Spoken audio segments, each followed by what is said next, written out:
I can say it. What makes you more ready than me? Yo, we live, yo. I just got finished partying. Run this. Catch the fade, I'll rush you on sight. Raised in Baltimore City. Grew up with some bad boys like Gum Diddy. Niche, gang my committee, yeah, them niggas in the video. I'ma rep the shit until we sitting pretty with a foreign biddy coming to America like Semi. Said it double D's trying to motorboat the titties. Smoking till we dizzy, got a bottle full of Henny. Yeah, I shot the niggas out a lot and I don't get a penny. Fuck it, I do me, I do need to try to calm down. That's usually, so I beat the beat, abuse loose leaf. Sitting lighting up like the crew chief. It was times couldn't stand on my own 2 feet, like where I'm going to sleep. Work hard, spend every hour in the barbershop. How else am I going to eat? But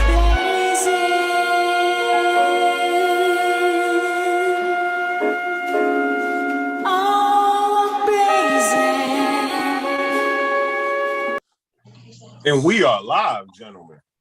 Hey, we should put that at the end of the show, yo. Wow. That shit got me hungry as a bitch. Like, what the fuck, nigga? I forgot where I was at, nigga. I thought I was in an IHOP commercial for a minute, nigga. I just sit here live. Like, I'm like, oh, we got a show to do, nigga. Hey, the chef got to get his intro too. The chef got to get his intro too. He need an intro like Lord B cooking in the kitchen. Y'all had a couple things I could. My cooking. That was a recent one, and I know that was a hit because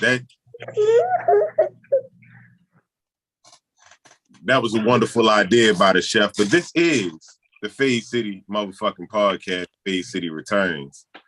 Yes. Yo, and I don't know how we gonna start. Yo, it's been so many things that happen.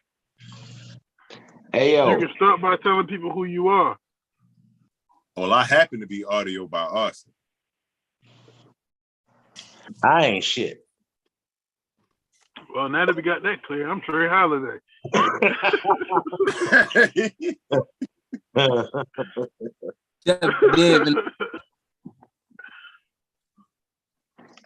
Chef Dave.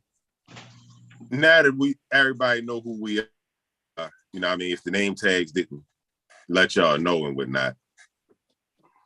Never seen. What if we got viewers that begin? can't Do we read? begin on low levels of violence or high levels of violence? Do we start with legal stuff? Do we start with death? Do we start with like? Let's start with death.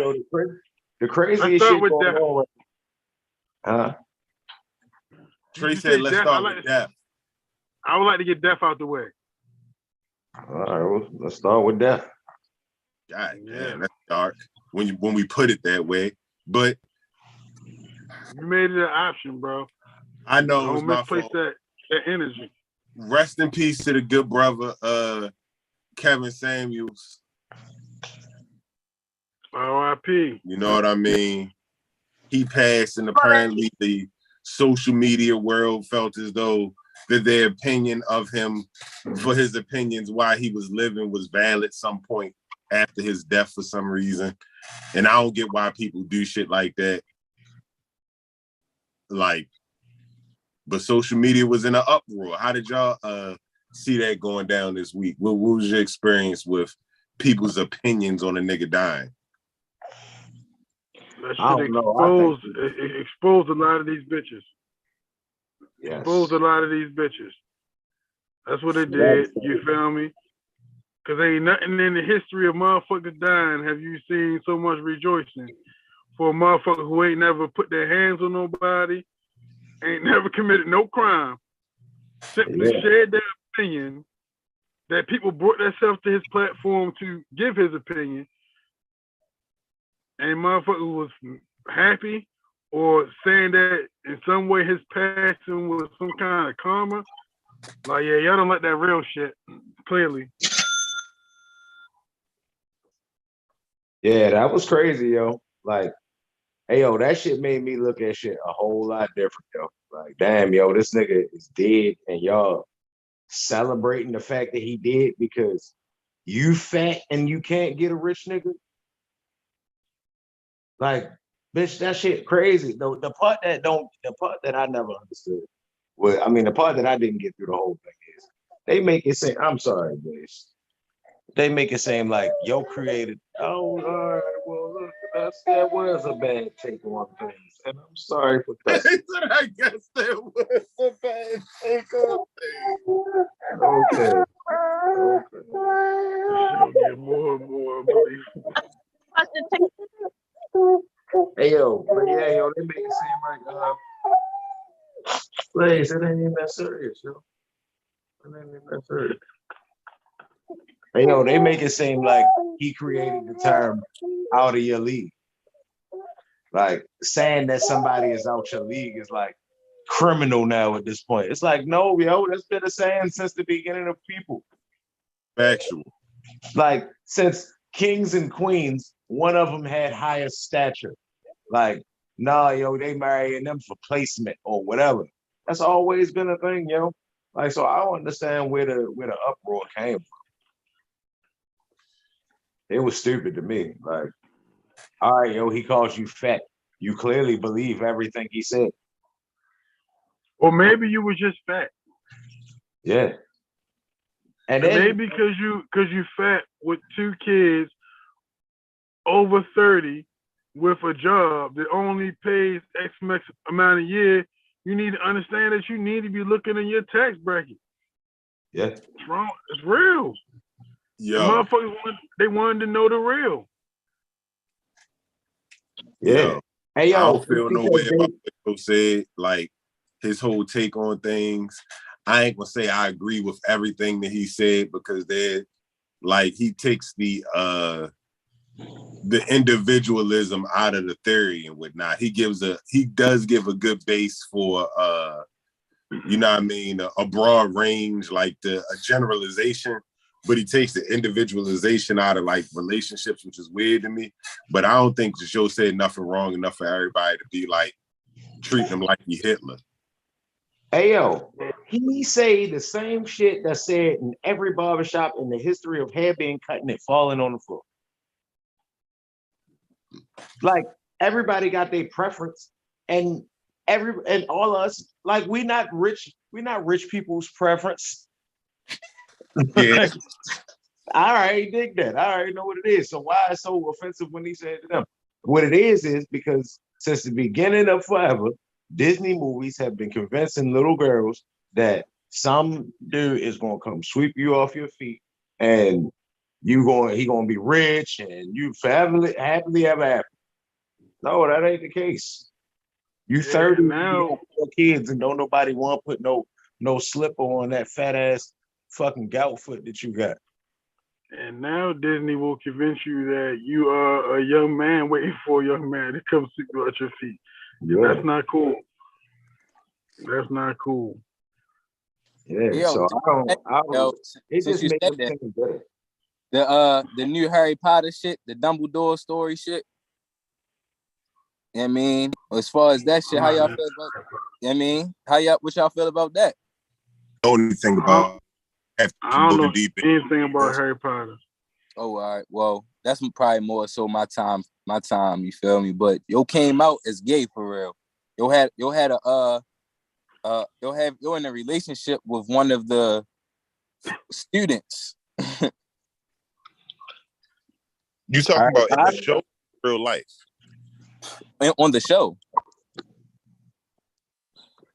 Oh, that's what they doing in Harry Potter nowadays. Like Dumbledore, the teacher with the white hair from the beginning.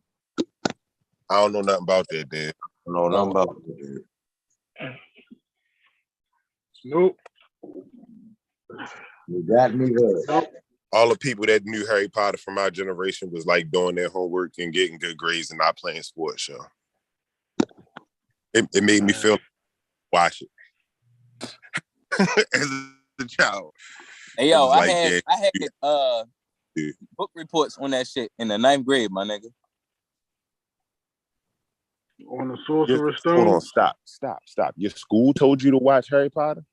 Bro, we did. We watched the first 3 Harry Potter movies in English 1, my nigga. As a lazy teacher. No, I don't know if that teacher was lazy or progressive.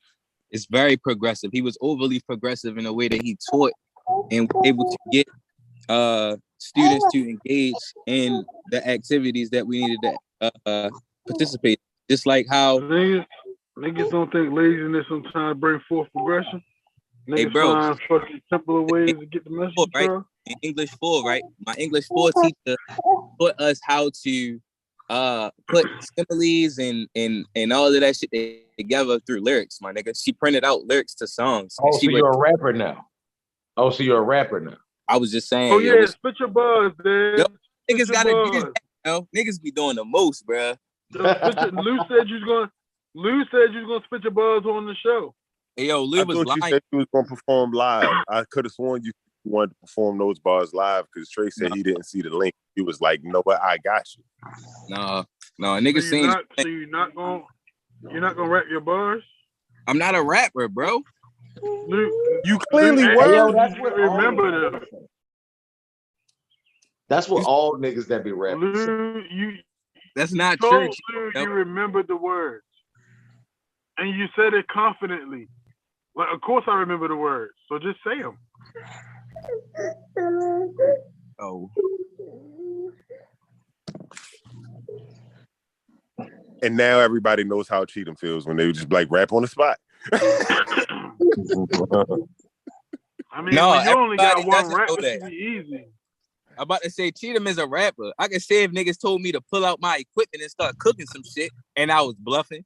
You feel me? It was like, yo, damn, show me how to make this sauce right here, right now. I got all the ingredients. And I'm like, I don't, yeah. Y'all niggas like, I would carry it the same way. I'd be like, nigga, I'm eating this be cooking up right now. He was like, I don't just cook for free.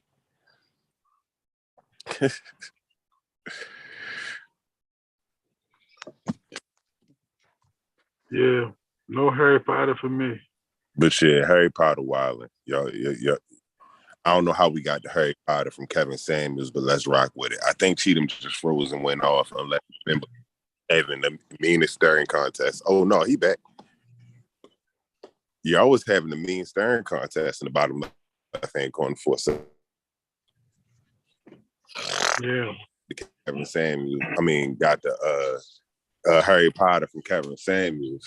But now that we got the death stuff out the way, let's address some of the more stuff.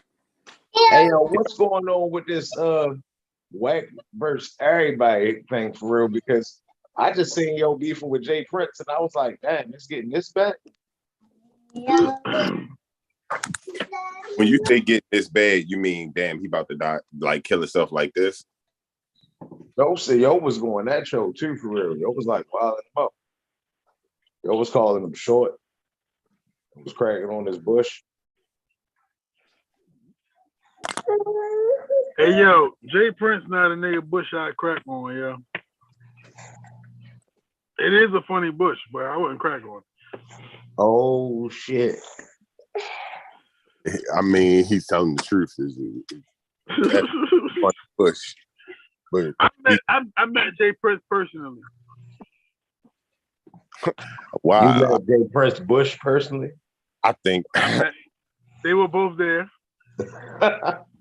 I think Brother Holiday is a pretty good, upstanding man in the community, and you shouldn't play those types of games with my people. That's how Jay Prince be talking. Jay Prince talk with the most intentional wording ever and whatnot. Hey, I'm gonna tell you, Jay Prince said. I told niggas what Jay Prince said. What's your name, man? What's your name, man? I said Holiday. He said, my man, all day, every day, Holiday. I was like, that's what I say too. And then he gave me the point. The Jay Prince point. You know the point mean you legit. Bruh. You see it? That point can mean something completely different too. It depends on how he pointed at you. I wouldn't want him to be pointing at me from across the room.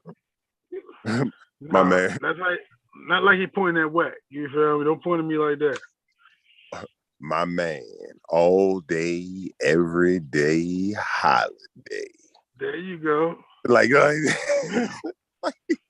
you go. You gotta throw that at the beginning of a song for real. You get Jay Prince to say some slick stuff, or you gotta throw that on it. Yeah, I don't think I'm being getting to say it again. Yeah. But it was nice meeting Yo though. He dropped a lot of knowledge. Oh yeah, you feel me? Yo definitely got a presence about him. You feel me? Like you definitely just like respect the way you move and shit. Yo cool though. Shout out my nigga Jay. Hey, but this nigga Wack was tripping though. This nigga Wack was like, since you wanna be starting shit, all right, it's on then. You in your bush. You little short midget with that bush. I was like, God. Well, what happened is I'm guessing you don't know the backstory of that. Allegedly, what happens out of this is that Jay Prince and Larry Hoover was trying to get an interview done and released, and the lady went and backdoored them and went to Wack, and now somehow Wack is in control of the paperwork and the management, and they basically trying to extort Larry Hoover people to get the stuff done, and Jay Prince don't like that. And you know when Jay Prince stand up for somebody, you know what I mean, especially somebody he fucked with, he normally make a point. So they was talking about it. Wack is an extortionist. Exactly. But they was talking about it on Clubhouse, and somehow it got back to Jay Prince, and he released a statement. He was like, if he's saying one thing that's true, excuse me, let me do this. If he's saying one thing that's true, it's absolute. I up with him. But then Wack said that he just was with him the other day, for real. I mean, he just ran into him not too long ago, and it was cool. He said he's saying cool. Wack always got that story, but Wack probably don't understand anything other than aggression anyway. Like certain niggas only understand aggression, but the thing is, like, everybody ain't about to be aggressive with you. Some people gonna be very gently and let you know what's going on without it being like a whole lot of yelling, because what's gonna be done is gonna be done. I don't need to yell about it.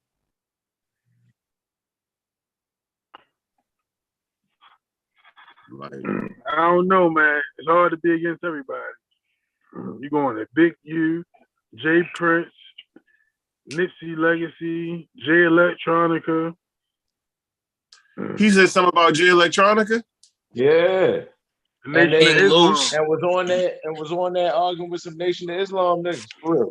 The low shit is minimal. That's not even nothing to talk about, because clearly Lowe's don't want no action. We ain't heard shit about that. That is a fact. That is a fact. He got punked. I think get him on, talk about it live. I can't even do that. Let's go to some other gangster news. What's that? 28 people have been indicted in the arrest in Atlanta, Georgia, of a street gang named Young Slime Life, aka YsL, the crew of famed rappers Young Thug. I was about to call that nigga Slim Thug. Hey, yo, I just want to say this about that whole shit, yo. Cause I've been watching this shit unfold for the last 6 months, bro. You feel me?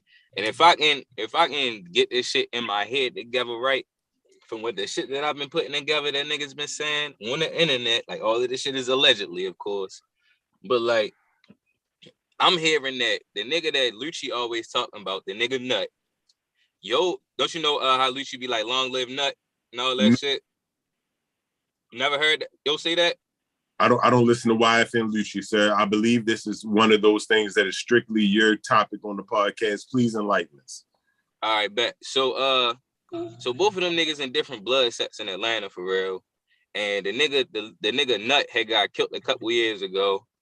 Yo was cool with Lucci and Young Thug for real. That's when Yo got killed. Yo was keeping the peace between them two blood sets for real. They started beefing after Yo got killed.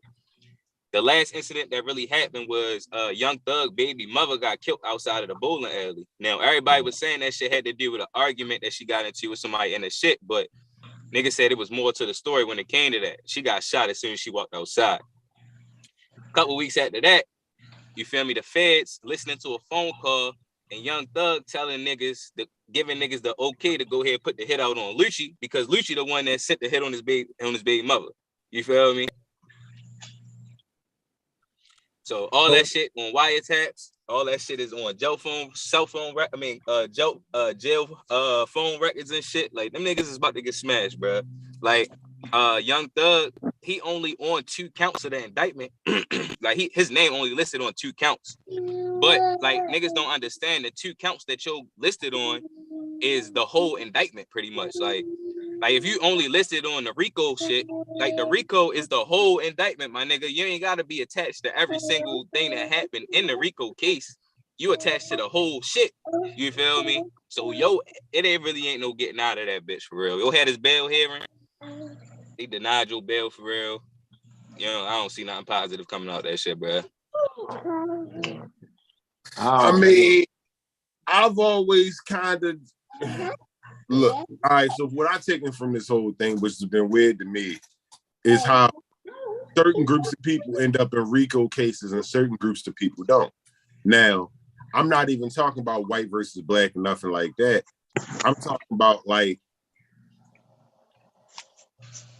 if Young Thug could get pulled in on a RICO case and they using his lyrics and songs and all that other stuff and videos and all that weird shit, why people like certain, I don't even want to say the name because I don't really want it to happen to yo, but certain Chicago rappers that be told not to be around gang members and still be around gang members and be getting in the shootout still and got pending charges, and one of the rival gang members got killed in broad daylight in Chicago. Like, how do they escape RICO charges? Podcast $1 million worth of game with their whole gang in the background. In the words of Marcus Garvey, don't go rapping about shit and then going on social media about the shit that you actually did. Oh yeah. I was about to say, I don't know, a lot of niggas like, so like, yo, I don't know, yo. Like, I feel like it's only a matter of time for them niggas to get caught up in that shit. Like, cause, yo, they gonna be able to use your music against you, yo. Look, yo, I don't respond shit about Vaughn. Like, fuck him. He tweaking. Go get your gun. You had cut out. I ain't hear you. Huh? I said you cut off. I ain't hear you. I said, don't respond to shit about Vaughn. Fuck him. He tweaking. Go get your gun. Words from a poet. Yo can say that after Duck getting killed. Yo can say that after the charge he got with Vaughn. Yo can get in the shootouts at his house and don't no RICO ever come. Even pulling the niggas that killed like and say it was gang related. No RICO ever come. But randomly Young Thug catch a RICO. But RICO is like, that's like organized crime. It ain't just gang shit. It's like y'all doing so much shit. Right. Like John Gaethje got the RICO. Yeah, but you just said the same thing twice. Organized crime and gang shit gets lumped into the same thing in the prosecution. No, because some gang shit is no, nigga. Organized crime and gang shit ain't the same, nigga. Them niggas have meetings, they wear suits, nigga. They got rules, they kick niggas out for real and whack niggas mothers and put pipe. That nigga, nah, nigga. You can't compare that. That sound like gang shit to me. Hey yo, them mafia niggas be making money. And a bunch of them.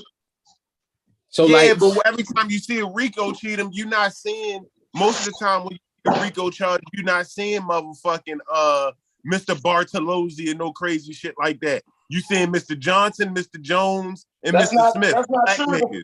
Nigga, it ain't even exist until John got it. Or something like that. And then they used it look, Rico, something named after a Mexican, used on more black people that was made for the mafia. I honestly Rico, a law made for Italians, named after a Puerto Rican, applied to more black people than any other law. Black people get the Rico. Gang shit gets the Rico. I thought it was named after Alpo for real. Yo said I thought it was named after Alpo for real. Look, yo. Hey, I don't even think Alpo got hit with a Rico charge, did he? No, he didn't. Oh, all right. I was about to say he didn't get hit with that shit. Wasn't gang. But his name was Rico the day before. But what's the name got the Rico? GS9 nigga. Bobby Smurder. That was Rico. What's the name? Big Ape. Casanova. Casanova. He got the Rico. Takashi. He got the Rico. Did Murder Inc. get that? Murder Inc. I don't know if it's Rico, but it might have been. Yeah, it might. Well, Racketeering is Rico, so yeah. Murder Inc. beat that Rico case. Yeah, but they like one of the very few who did. But at the same time, bro, like it seemed like they apply when they want to, and they only seem to want to lately on black people, black gangs. They made it for the and then they applied it. I think that from like to the point of what you and Cheatham is saying, like it do hold the same kind of activities, you know what I'm saying?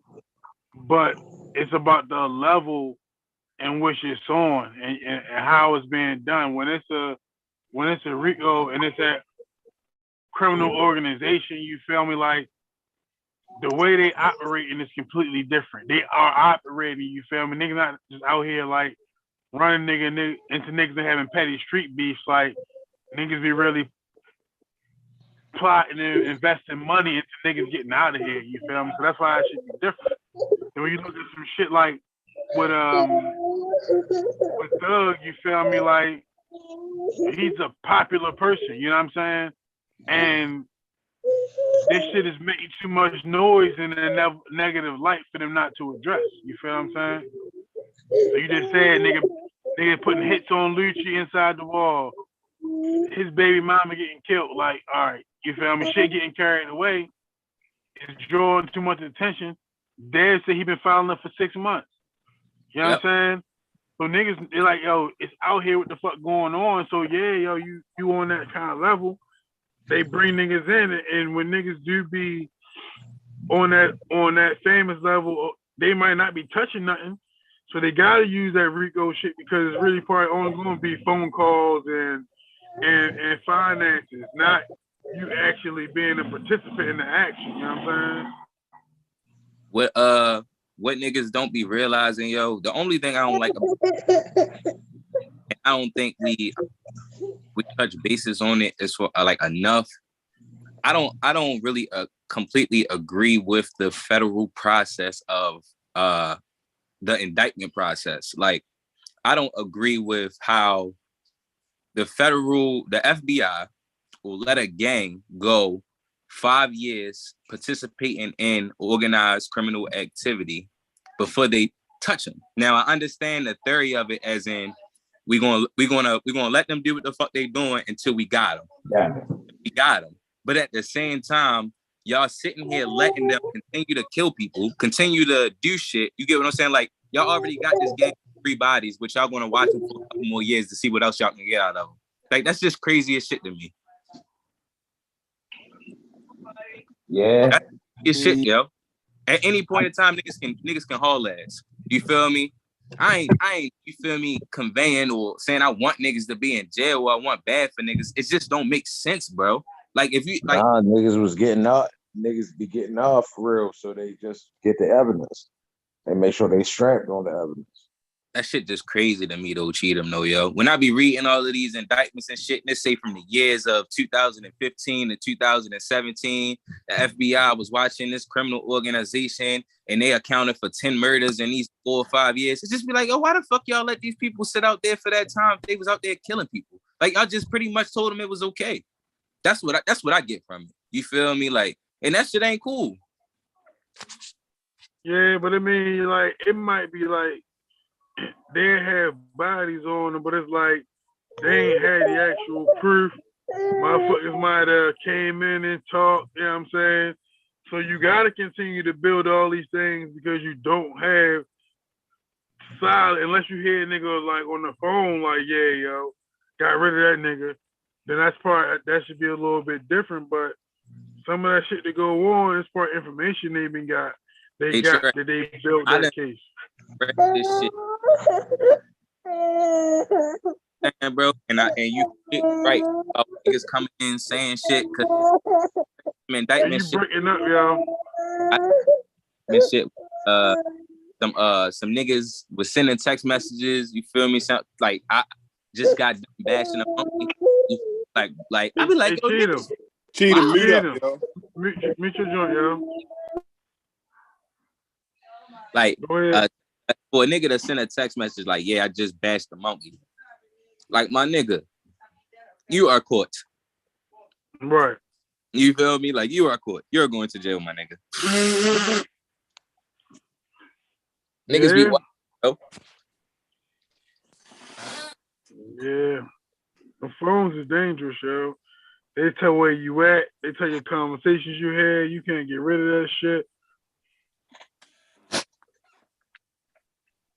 I pretty much come to the conclusion, if you're going to do something, it can't be no parts about what you're doing on your phone. Absolutely. Not who you're doing it with, not how to get there, not where it's at, not bro, you nothing. Can't even. One thing that niggas forget to do is leave their phone. That's another thing that they've been getting niggas with a lot. Yo, that GPS tracking, having your phone in the vicinity, pinging off this tower at the certain time of the murder, at the certain time of this, at the certain time of that. They catching niggas with. Definitely just said that. They catching niggas. So let's move. So that's why when I commit murders, I normally leave my phone on the Doug, and then the Doug be running around and leave out the backyard. Real. Did we had a conversation about the phone, like a nigga having a phone before or after they did some shit, like how like a nigga. You breaking up, Dave, and nobody talking. So my cousin got killed like a year and a half ago. The last person that talked to my cousin was his stepson before he got killed. You feel me? This shit was on the news like a week ago. You feel me? Because the stepson was the police officer that got fired. You feel me? I don't know if y'all seen that shit on the news, but it was a police financial chief or some shit that got fired. You feel me? Because his background check came back and the shit was fucked up. Then they found out he was being questioned for the killing of his stepfather and all of that shit. So you feel me? So pretty much my question is, if a nigga call you, just imagine you knowing somebody that do some shit. They commit a crime and they call you directly after they do it. Or an individual that you just talked to is killed and you're the last person that they talk to before they die. Can you imagine that feeling of the police coming to your house? I mean, if I know I ain't did shit, I ain't got nothing to worry about. Yeah. That's all that is. I was involved or I wasn't. Right. But either way, I don't know what the fuck y'all talking about. You can get the same answer regardless, but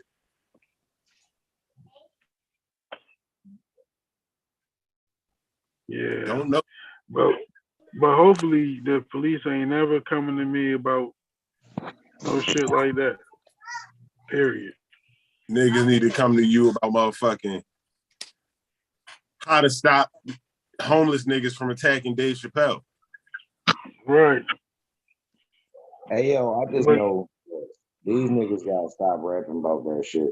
Stop posting shit on Instagram. Cause all these niggas literally in trouble from Instagram and rap. They would probably be untouched. They probably wouldn't even be in trouble if it wasn't for Instagram and rap. You just said Molly got the Uzi. We caught him with a Uzi. This is the date he bought it. These niggas are stupid. Hey yo, all these niggas be incriminating the fuck out themselves. Like, real rap never lied. Yeah, like anything to be a real nigga. And now they talking about now Lil Baby on the run. Yeah, that's gonna be devastating to get Lil Baby. Who on the run? Lil Baby. They said Lil Baby part of this shit. I don't know what he had to do that was part of this shit. Down, Paul. I just seen that his label has been officially considered as a Crip gang, and they are also a part of what's being investigated. Down. Bleach you a baby or something? Nah, nigga, it's Atlanta, yo. Atlanta is cracking down on gang violence. Hey, yo, it's that new black lady that's in charge, yo. She ain't playing with niggas, yo. I followed her on Instagram. Her sons play baseball. Oh, man. If her sons play baseball, you know everybody going down. Oh, boy. Yeah, Her sons play baseball. Everybody getting wrapped up. Yeah.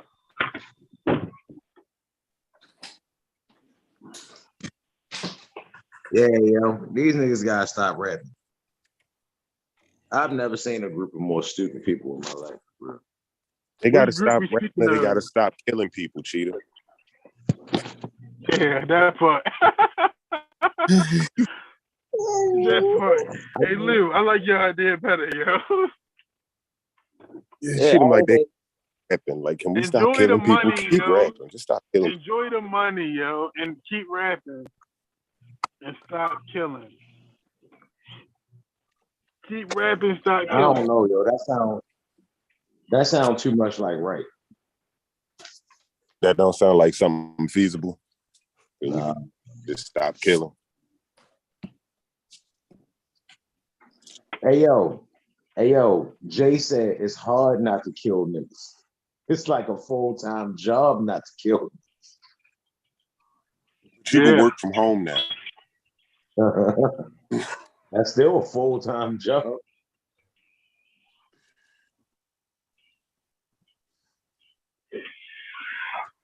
Yeah, wow. I don't know, yo.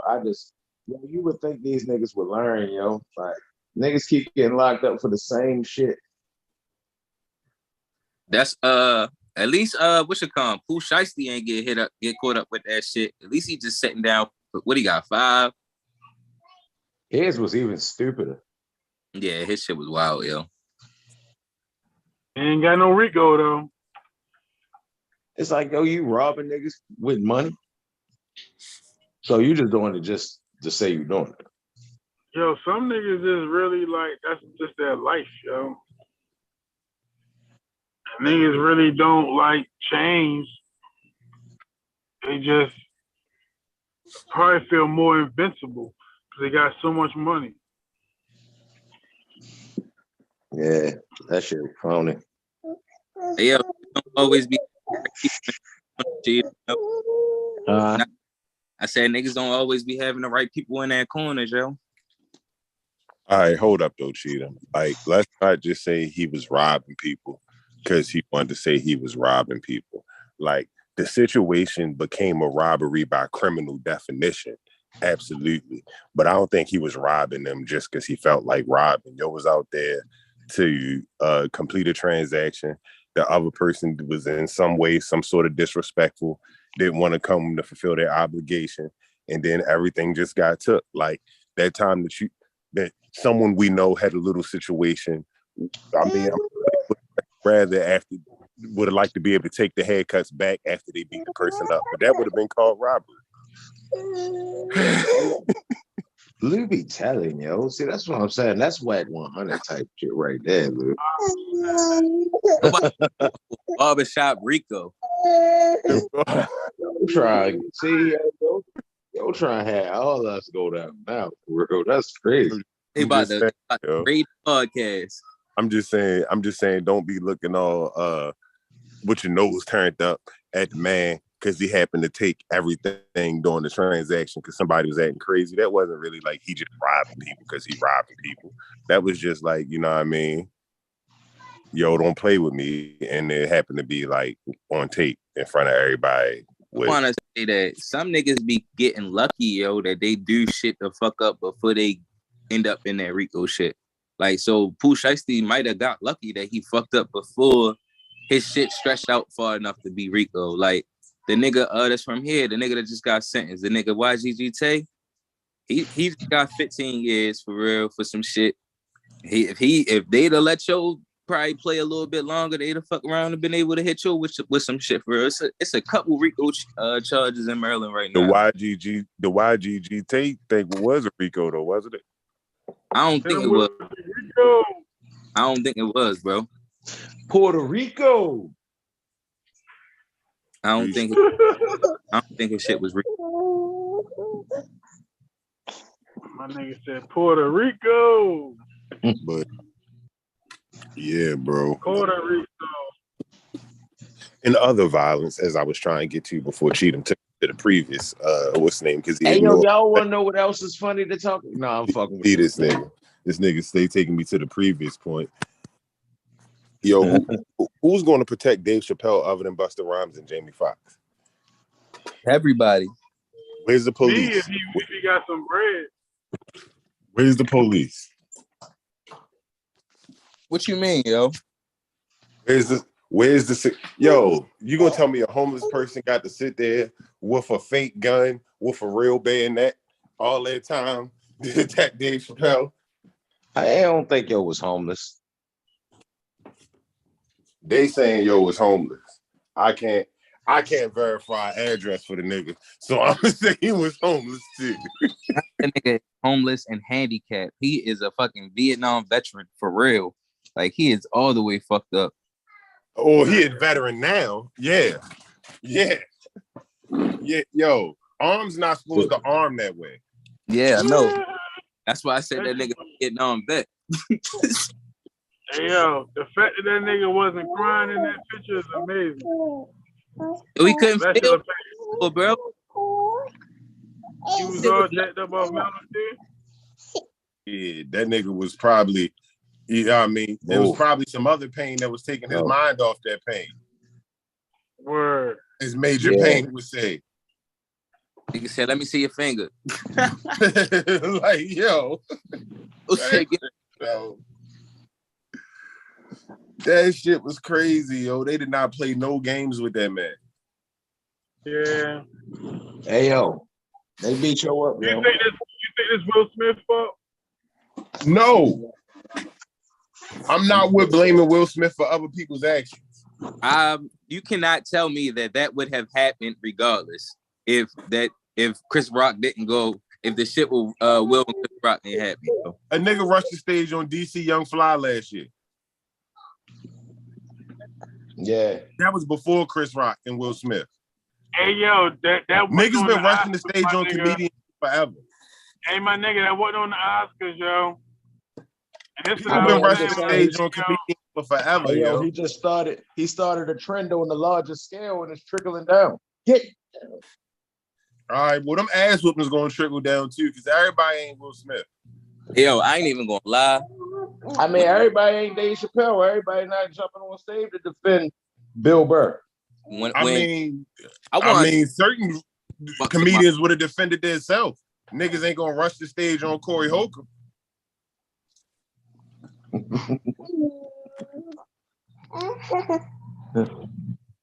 Why not? Like, I mean, why not? Ain't nobody seen Corey Holcomb fight. Hey, it seemed like certain people get the stage rushed on them, and even Dave. Like, I didn't expect nobody to do that to Dave. Dave reflexes was solid though. What reflexes? He took that tackle. Yo, but you play football. You know you gotta kind of be at a certain angle not to get tackled. Yeah. You know what I mean? He turned. He was quick with that turn, yo. Like boom, I'm gonna eat that a little bit. I'm gonna stumble back, but he good. But yo was trying to do Dave Chapelle in though. Like that's what was we're not talking about. That was kind of crazy. It was a fake gun with a real bayonet. Right. I mean, did y'all see the gun? No. Yeah. That shit looked like some shit off the Patriot. Yeah, I ain't see it. All right, hold up. I'm gonna pull it up. But yeah, but apparently Busta Rhymes and a few other people wasn't playing with y'all. It's crazy that you get a story. Busta Rhymes was like, yeah, that's how you do it, dog. Because yo was fighting with Mike Myers. So any nigga that could fight with Mike Myers is certified. Busta Rhymes seen a nigga run on stage. And what you think he thought? I've been waiting for a moment like this. Wow. Tell me in Busta Rhymes song what he was thinking when he seen it happen. Pass the Cavassier. Put your hands where my eyes can see. Straight buck wildin' in the place to be. Yeah. Definitely straight buck wildin' in the place to be. What was the Definitely one? He was. Don't this shit make my people want to jump? That's what I'm going with. Fucking. Hold up, Trey. We missed one. We missed the easy one. Touch it. Break your neck. Oh yeah. Yeah. Break your arm, nigga. The fuck? Yeah, that's a little bit before my time. I don't know that. Here you go. Being a kid. Every time do that, we should have a little baby laugh in the background. There you go right there, Cheetah.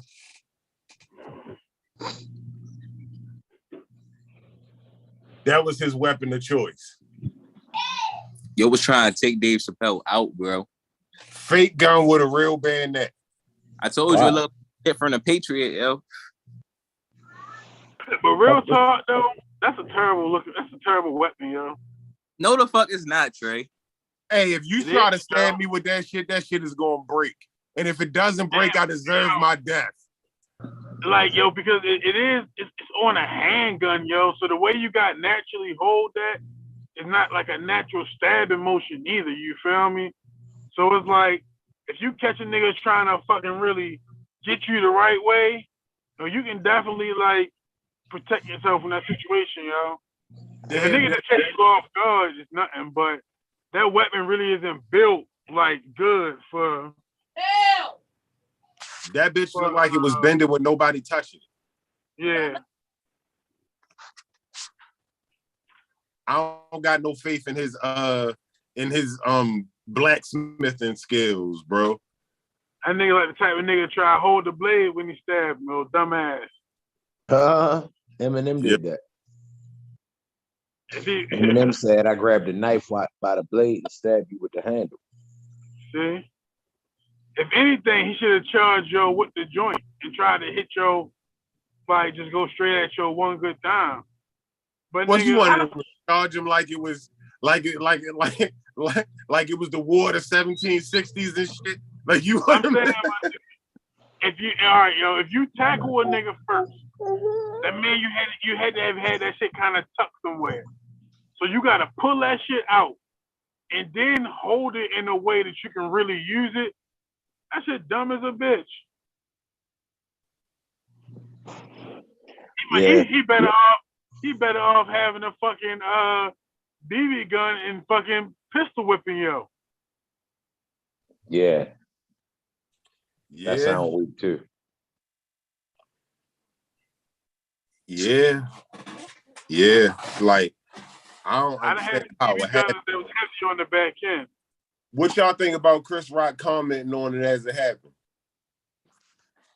What else he supposed to do? He probably thankful it happened. You don't think that's like some bitch ass shit? It's a little bit. It was some whole ass shit for real. Was that Will Smith? It was like, all right, nigga. Like, what you about to take off running? He didn't run from Will Smith at any point. So don't say like he's a bitch. A nigga, my nigga, like making light of the situation seems like a natural thing to do, and it's almost like, oh, this shit's serious. I'm going to put some light on myself and my situation real quick. Why this shit getting diffused? You feel me?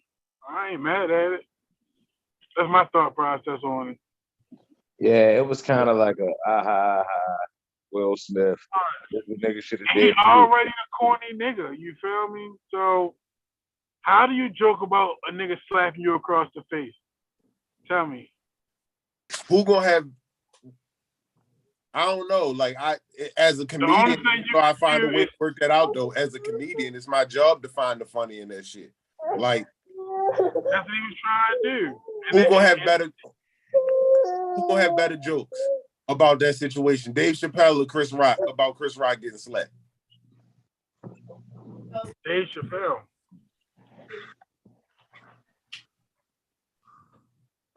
Dave Chapelle was just funny. Chris Rock. Yeah. I imagine Dave Chapelle being very much funnier about the Chris Rock. Now he has two situations to talk about at once. If you gave Dave Chapelle 10 minutes and Chris Rock 10 minutes, and all they had to go off with their two situations, they could use them together, but only them two situations. Fucking Dave Chapelle 10 minutes would be way better. Dave Chappelle started working on his shit already, and Chris Rock not talking about the Will Smith stuff at his shows. So your tickets go up from $80 to $200, and you're not talking about the shit that everybody want to hear you talk about. Let me tell you this shit, right?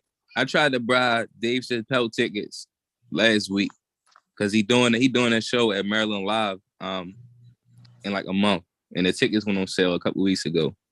Bro, when I logged into the shit to try to buy the tickets, they started off at $80, bro. I was like, every time I went to check out, it relogged me back into the website to repurchase the ticket, bro. Like it wouldn't go through. Every time it relogged me back in, the ticket price went up like $25. Yeah, because that was everybody else buying the tickets that you wanted, and the only thing that was available is getting pushed forward. Bro. Shit was no. It wasn't people buying the ticket. The ticket price was increasing. Like the ticket seat wasn't changing. The seat wasn't changing. The price was just increasing. So like where I was sitting at, those price tickets kept going. So all the price tickets kept going. So as though cheapest ticket went from $80 like $175.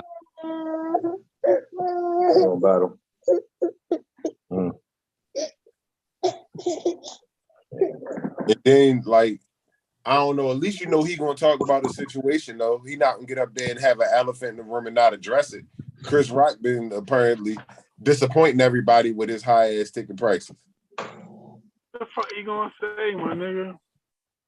Nah, yo, you gotta have some type of joke. So you gotta be working that shit out. All the other comedians expected him to have jokes as soon as it happened. I think that's unrealistic expectation of somebody. Hey, my nigga, it's so many jokes about what happened already.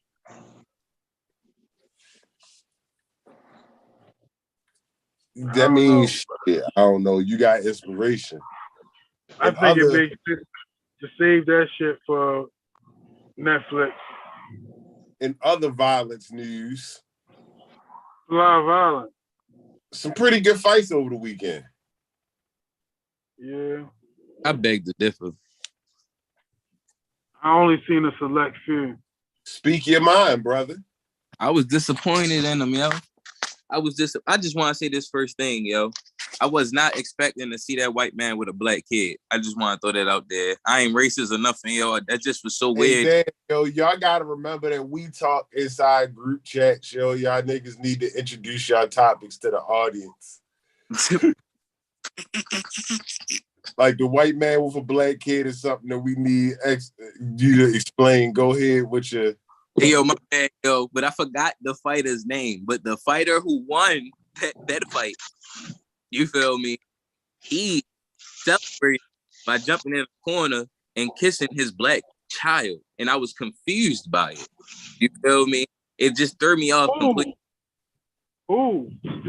He don't remember the name. I think it was the short nigga that beat up the old nigga. You talking about boxing or UFC? UFC. Last UFC fight. Michael Chandler? Yeah. The one who kicked the nigga in the face? Yeah. Yeah, he got a black wife. No, he got black kids. Michael Chandler, white? Okay. So, I believe there was some did he adopt the kid? I don't know. It just caught me off guard. I wasn't expecting to see that when you were celebrating. That just threw me off. That's all I was saying, for real. Oh yeah, yo, kiss the black baby, for real. What's the name of shorty that used to be married to Brad Pitt? Angelina Jolie. Were they married, or they was a Mr. and Mrs. Smith, the white girl to be adopting all the black kids? Angelina Jolie. Yeah, Angelina Jolie. Was some Angelina Jolie shit going on. I don't know if he got a black wife or not. Niggas need to look into that because it makes a difference. It definitely would make I ain't gonna say it make a difference. It just would be explainable. I don't even want to say understandable. It would be explainable. Martin Luther King would have been happy to see that. Hey, yo, I just want to throw that out. Hey yo.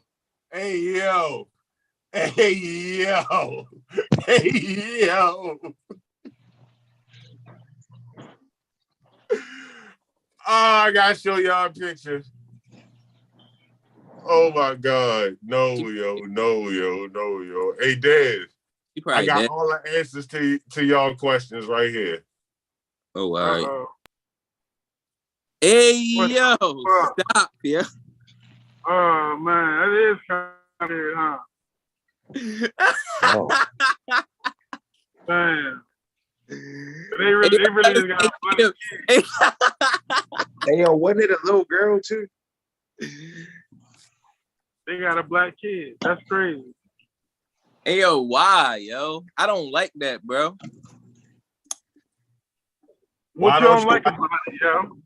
Hey, yo, you know what I mean? It's a couple things I don't like about it, yo. First and foremost, yo, unless that child is being homeschooled, yo, I'm pretty sure the older that child get, the harder his life is going to be, yo. Surrounded by white people in the public schools, having white parents and being a black kid, yo. That's going to be a problem, yo. I know it is. You think it's going to be harder than kids with two moms or kids with two dads?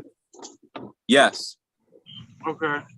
Yes. Because a kid with two moms or two dads may have an opportunity to distance one parent away from the school, depending on how their parents go about it.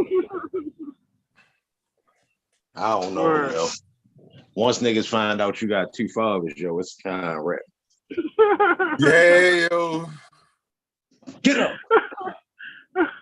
You only really gonna survive real well with that. So, you know what I mean? What happens? No, hold up, yo. So what happens when your son say to this other little boy in his class that's why you got two fathers, and that little boy say back, my father's beat your father up right now if I call him. Like, my two fathers will whip your father ass. How about that? Nigga, I hope my son will respond, nigga, your father be beating your father up. How you gonna talk crazy to me? I'll respond to, yeah, I know your father tough.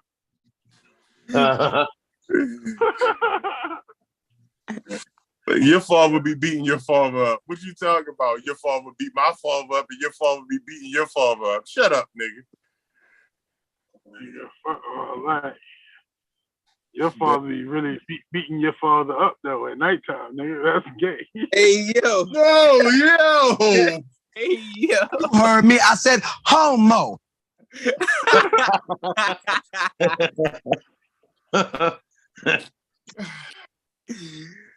Hey. That shit wild. But yeah, I don't know how y'all niggas be fucking segued off to places. The fights, Dave. What didn't you like about the fights, yo? I asked him what he didn't like about the fights, and he was like, "Let me tell you about this black baby and these white parents." Yeah, yo. That's the most important thing to yo. Let me start by saying, yo did not like that shit. Like, you know what? Out of all the fights that night, the struggle in my mind between this white man with this black child should have got fucking fight of the night.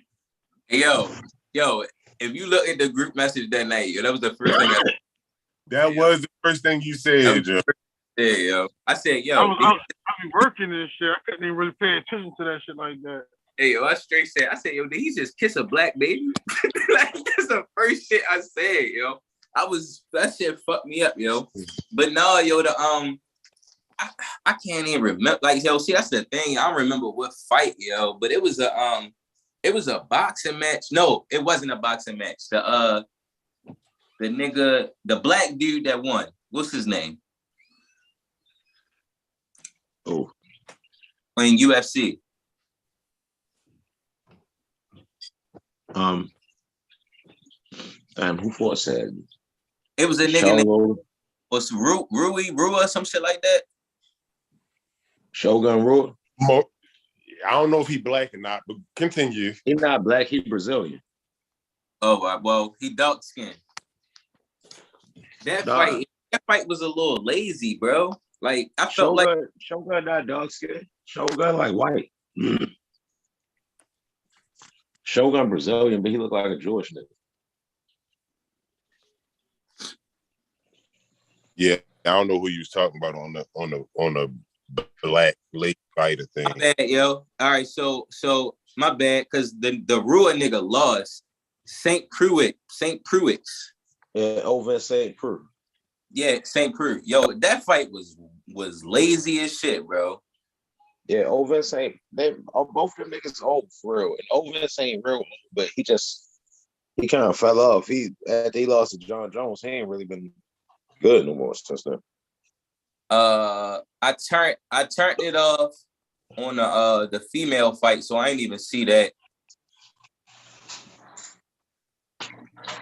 Yeah, that they said that was like the worst fight in history. And the main event fight, that shit was tough. Yeah, no, that Justin Gaethje ain't never been in a bad fight. Ever.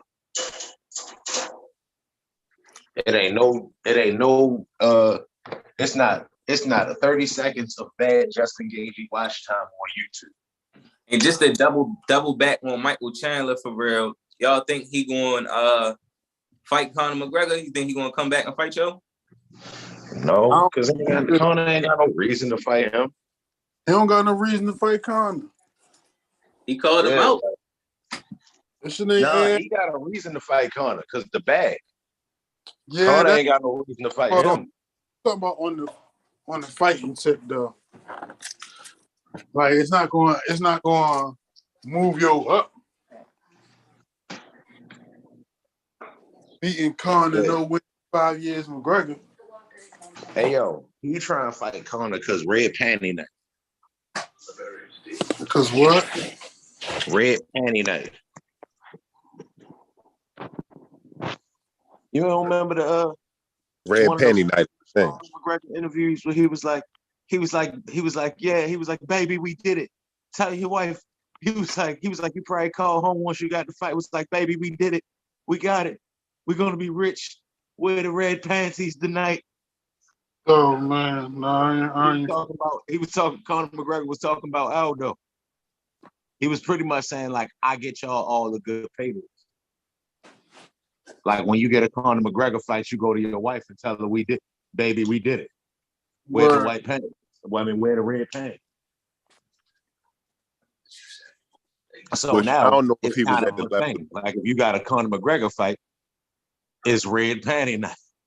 I don't know if he was at the level to say that against Aldo yet, but at the same time,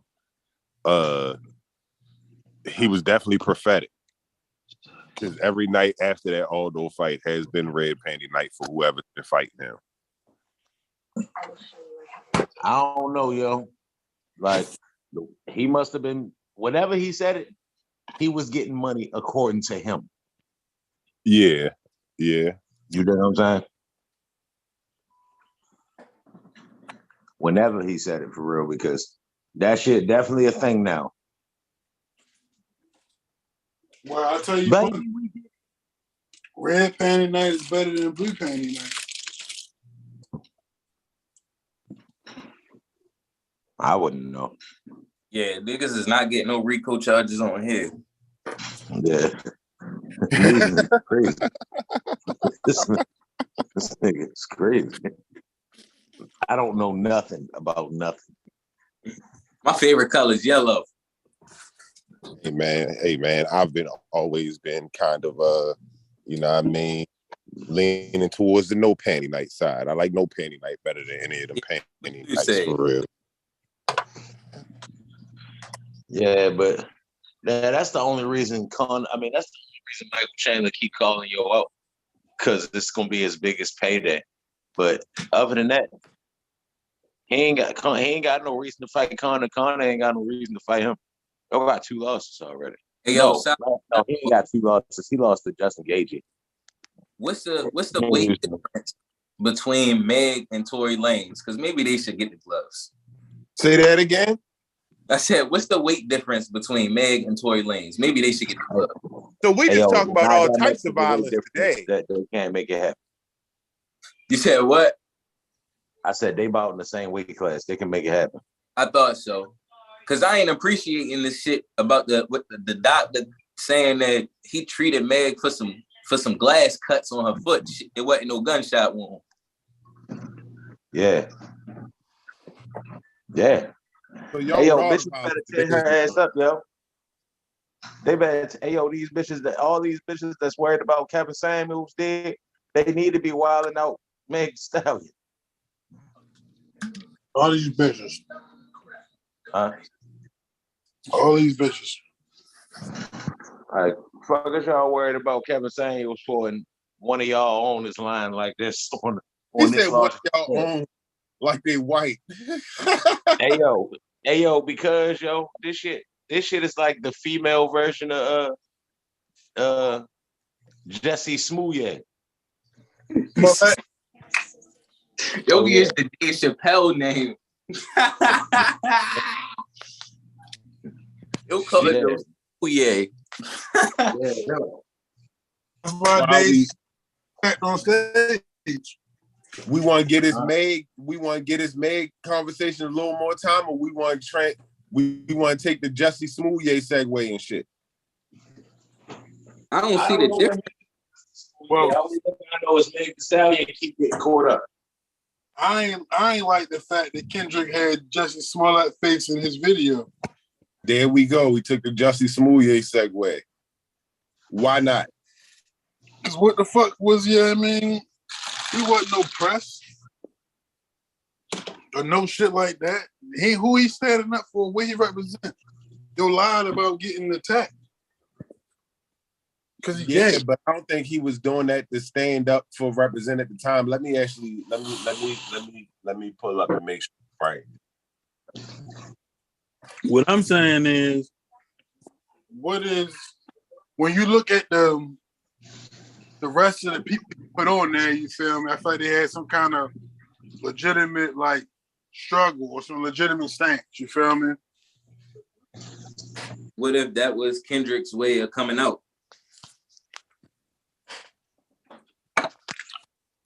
What if y'all niggas need to slow the fuck down on y'all what ifs? Oh, all right, my bad. If that's your way of coming out, then when he going to confirm it? We certainly ain't assuming that. I hate to give you too much credit. But now that you mentioned it, Dad, you feel me? Hey, Y'all niggas wild. Yeah, I don't think that's it. Cheatham said, "Nah, that ain't it, yo." You don't think that's it, Cheatham? Mm-mm. I don't know personally. Could be. That'd been a hell of a way to come out though. I'm trying to see what part the Jussie shit is at. To see what he was saying, why he was saying it. Because what he was saying, why he was saying it was for that person. You know what I'm saying? And that was the hard part for real. Yeah, I mean, I did recognize that. I can't remember what he said about y'all, to tell you the truth. I mean, I don't think he said nothing uplifting about him. Or the situation said anything uplifting. I mean, how do y'all rate that song? How y'all feel about that song? What's your opinion on the uproar about it? I want to say first and foremost that the numbers speak for themselves. I know niggas be saying numbers don't always tell a story, but yo, I think when I looked at the video yesterday, that shit was at like 20 million views, bro. Can I all right, keep going. My bad. I didn't mean to cut off your take. Yo, keep rolling, yo. I'm gonna show you something in a second though. I mean, that's my, I mean, numbers don't lie, bro. Numbers don't lie. What do they prove though? That this is a good song, or are people interested in seeing what the fuck all the noise is about? It proves that just like how when J. Cole drops some shit, it's instant attention. It's instantly attended to. You get what I'm saying? Like as soon as he dropped it, it wasn't even a question. It was like, yo, did you hear the new Kendrick? Yo, you heard the new Kendrick? Like a lot of times a nigga say something to you about, yo, did you hear the new this or the new that? And a lot of niggas won't instantly go listen to it. But I'm sure if a nigga say, yo, you heard the new Kendrick, or you heard the new J. Cole, yo, you heard that shit that Cole just dropped, or you heard that shit that Kendrick just dropped. I think personally, 7 out of 10 nigga might instantly go listen to it. Because when Lou says something, I instantly went and go listen to it. You feel me? And it ain't always like that. Do you have the same response when I share my shit? Do you ask me go listen to something? I instantly go listen to it. Instantly. Hey, Dave. Matters to me. Look at the picture that's currently showing on the screen, Dave. I see it, bro. And your numbers don't lie theory. Explain that for me. He said it had 20 million. Dev said it had 20 million. My good brother, that's a screenshot. I see. That's what it looked like an hour after it came out. Now, can anybody point out the issue with these statistics that we see on this YouTube video? You said an hour after it came out? Yeah. Look at the statistics on say YouTube video.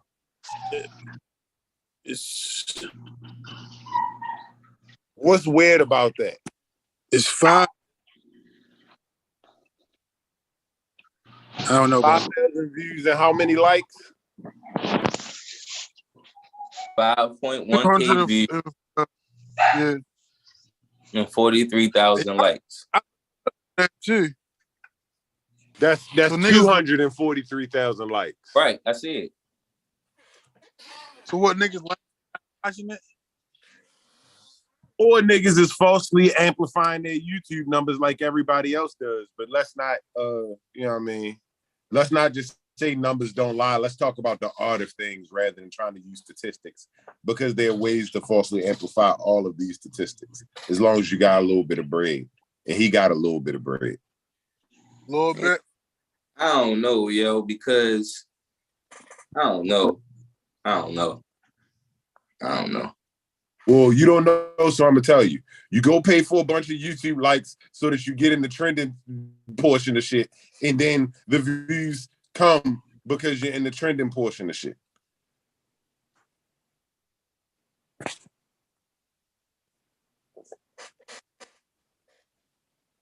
They be trying to hit. If it was Any that, other questions? we would the Fade City podcast would be trending on YouTube right now if it was that simple. Do the Fade City podcast got as much money as Kendrick Lamar or all of the people backing him? Yo, you bringing up the wrong shit, yo. We can get the No, money. I'm bringing up the correct shit. Like you said, like, no, bro, that's how that shit work, bro. Am I taking anything away from the art? No, because the art was fire. That's what I'm asking you about, the art, not no motherfucking numbers that can be easily faked and done what they need to be done with. Yeah, I feel you on that. How do you feel about the art, my nigga? I fuck with it, yo. I fuck with this song, yo. I think it's creepy. You said it sounds preachy.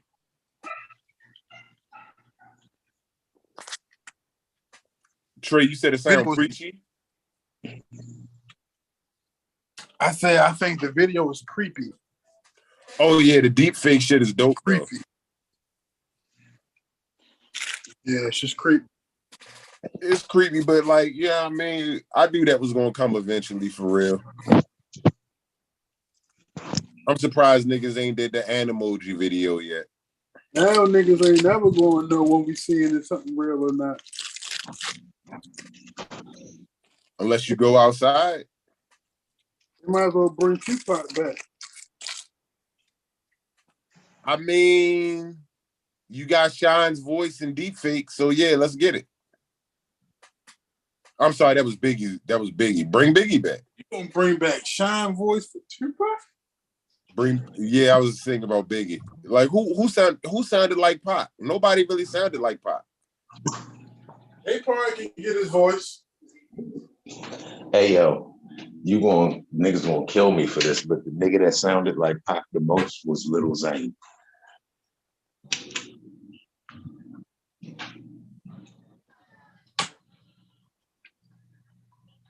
Lil Zane.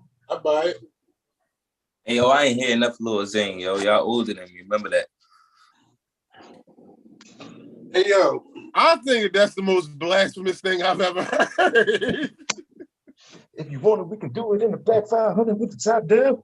Don't stop because I'm hot now. Oh, no. Oh, yeah. Oh, Cheatham. No. Hey, that's Cheatham. Blasphemous, yo. I'm with you, Cheatham. No, it wasn't. It ain't blasphemous at all. You gotta listen to it. It's like, nigga, but like, yo, you know who was the closest thing to Michael Jordan? Gerald Wallace.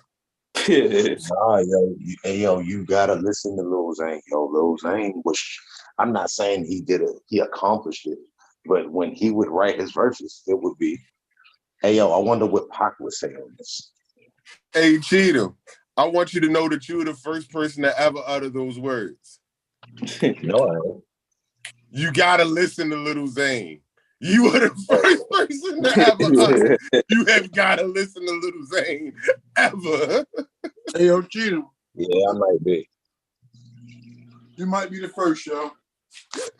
Yeah, no, yo, you gotta listen to Lil Zane. I never thought I would hear those words in that order. Urban stories say not even Lil Zane has ever said you should listen to Lil Zane. Yeah, no shit. Nah, yo, you just really gotta listen to Lil Zane. Yo, I forgot Lil Zane existed until you brought this nigga up just now. Like, I forgot Lil Zane was a thing. He might be the least successful. What songs do you attach Lil Zane to? The 112 joint. Say it again. That's it. The 112 song, and that's it. I just think about Hardball for real.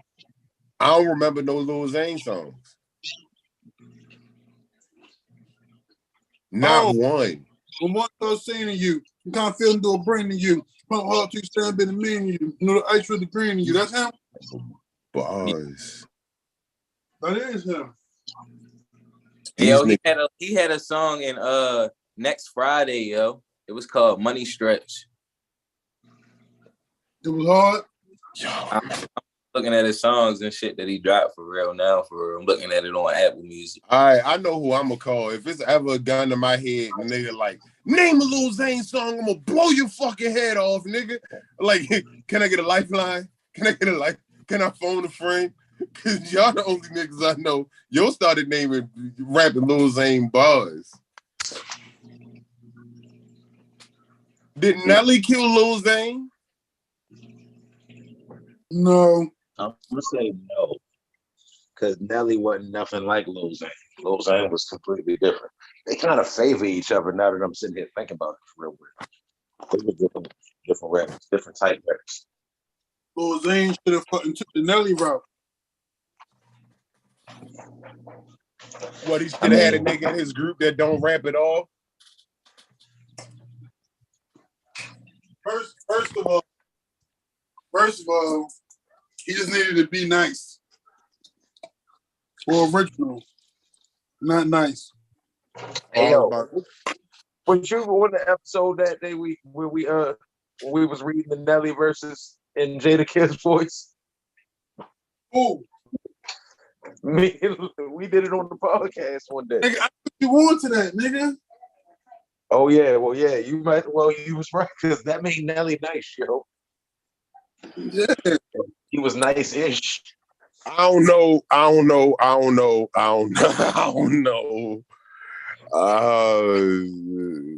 Hey, yo, every time I think of like whether Nelly was nice or not, I just think of this one bar. He was like, with the rose, not the one with the stem, the one with the rims, the one that seem will make more enemies than friends. Yeah. Both from the SOD. Yeah, he killed that shit. Hey, yo, that's bar. I'm quick to go rap by Jazz More Than Death. Baby, show me the club. It was rocking. I fuck with nothing.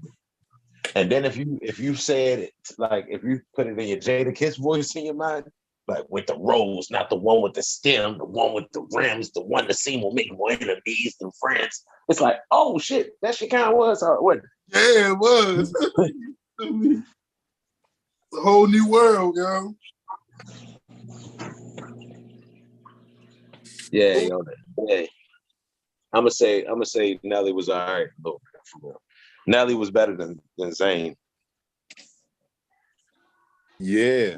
That, like I said, that would be the reason why I come to Endo a nigga. Like Lil Zane and Nelly. Like we got it. We got the in front of his name. Yo, he the least successful little though, yo. Think about all the rappers named Little. Lil Pump. I was thinking about Lil Pump too. That's crazy. Him and Lil Pump competing, and Lil Pump may have a better career because Jay-Z never shouted out Lil Zane, but J. Cole was talking to Lil Pump. Okay. Rappers, like, he ain't had no better career than Lil Bow Wow. Lil Pump? Lil Zane? Lil Zane. No, Bow Wow had one of the biggest Lil careers. Hey, yo, what about Lil B? You said Lil B? Yeah. Lil B beat Joe Budden in the battle. And he cursed Kevin Durant. What? He beat who in the battle? Joe Budden. How? Think about it, yo. Would you rather be Lil Zane or Lil Dicky? I'm gonna say Lil Zane. Lil Dicky got a TV show. Yeah, I would definitely rather be Lil Dicky. Lil Zane or Lil Baby. Lil Zane or Lil Uzi Vert. Lil Zane or Lil Wayne. He is the least successful Lil Jon. Would you be Lil Zane or Lil Mo? Which one would you ever be? Lil Zane or Lil Kim? Uh-oh. Now you be Lil Kim, you had a whole lot to your plate besides the name. Yeah, that's what I'm saying. That's when y'all started switching genders on a nigga, it was like,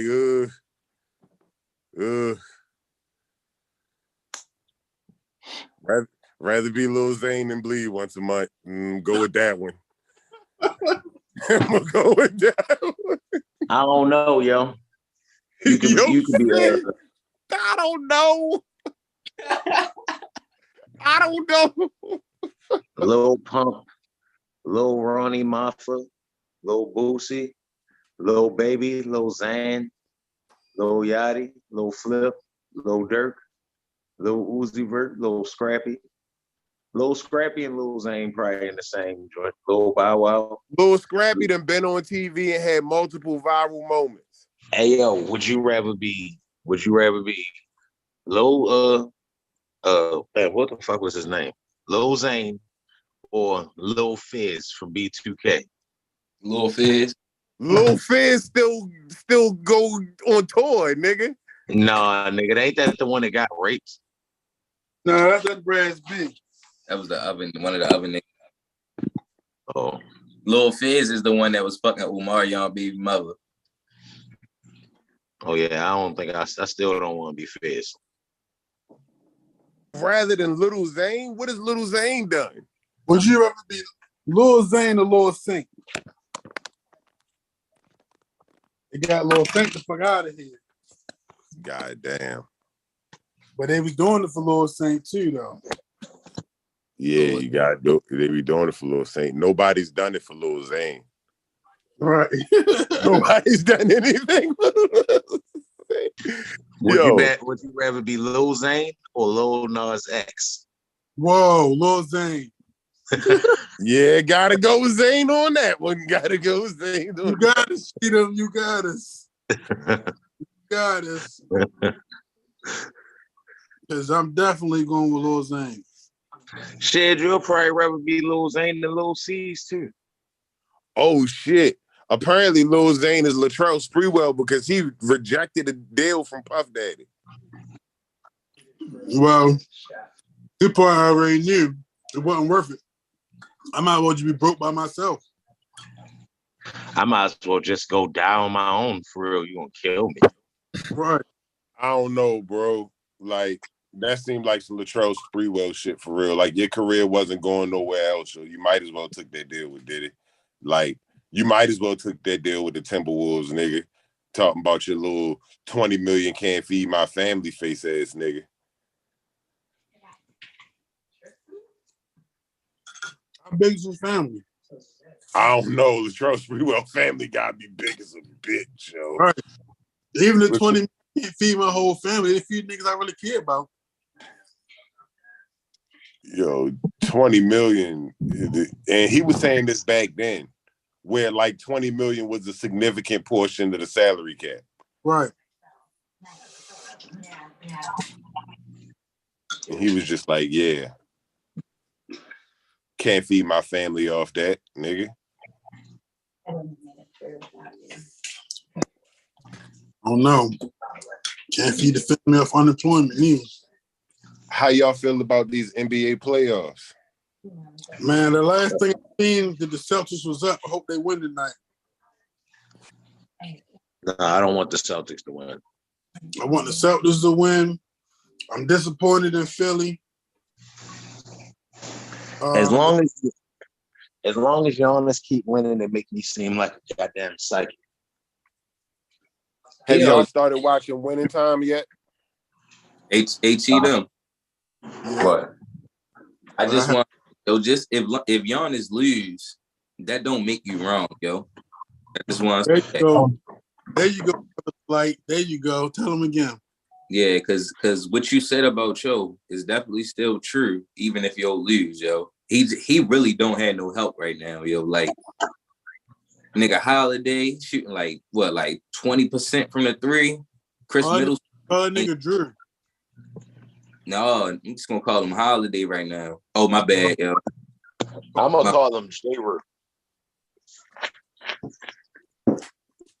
I mean, Chris Middleton. J-Ru had 24 tonight and they win over the Celtics 110 to 107. So it's 3-2? It's 3-3. 3-2. Yeah, 3-2. It's 3-2? Dang. Yep. Bucks up. Yeah, y'all just get these niggas out of here. Hopefully not. But he ain't gonna win this next round. I don't know about that. You don't know about what? You think the Heat gonna stop him? The Bucks, yes. The Heat is what? The Heat real good, yo. But I don't think they're gonna beat the Bucks for real. Y'all niggas crazy. One man is not about to do that to the Heat. And Bobby Portis ain't about to motherfucking make the difference. Yo, they ain't even been giving my man no burn for real. Oh, Bobby Portis? Yeah. Oh, Popeye?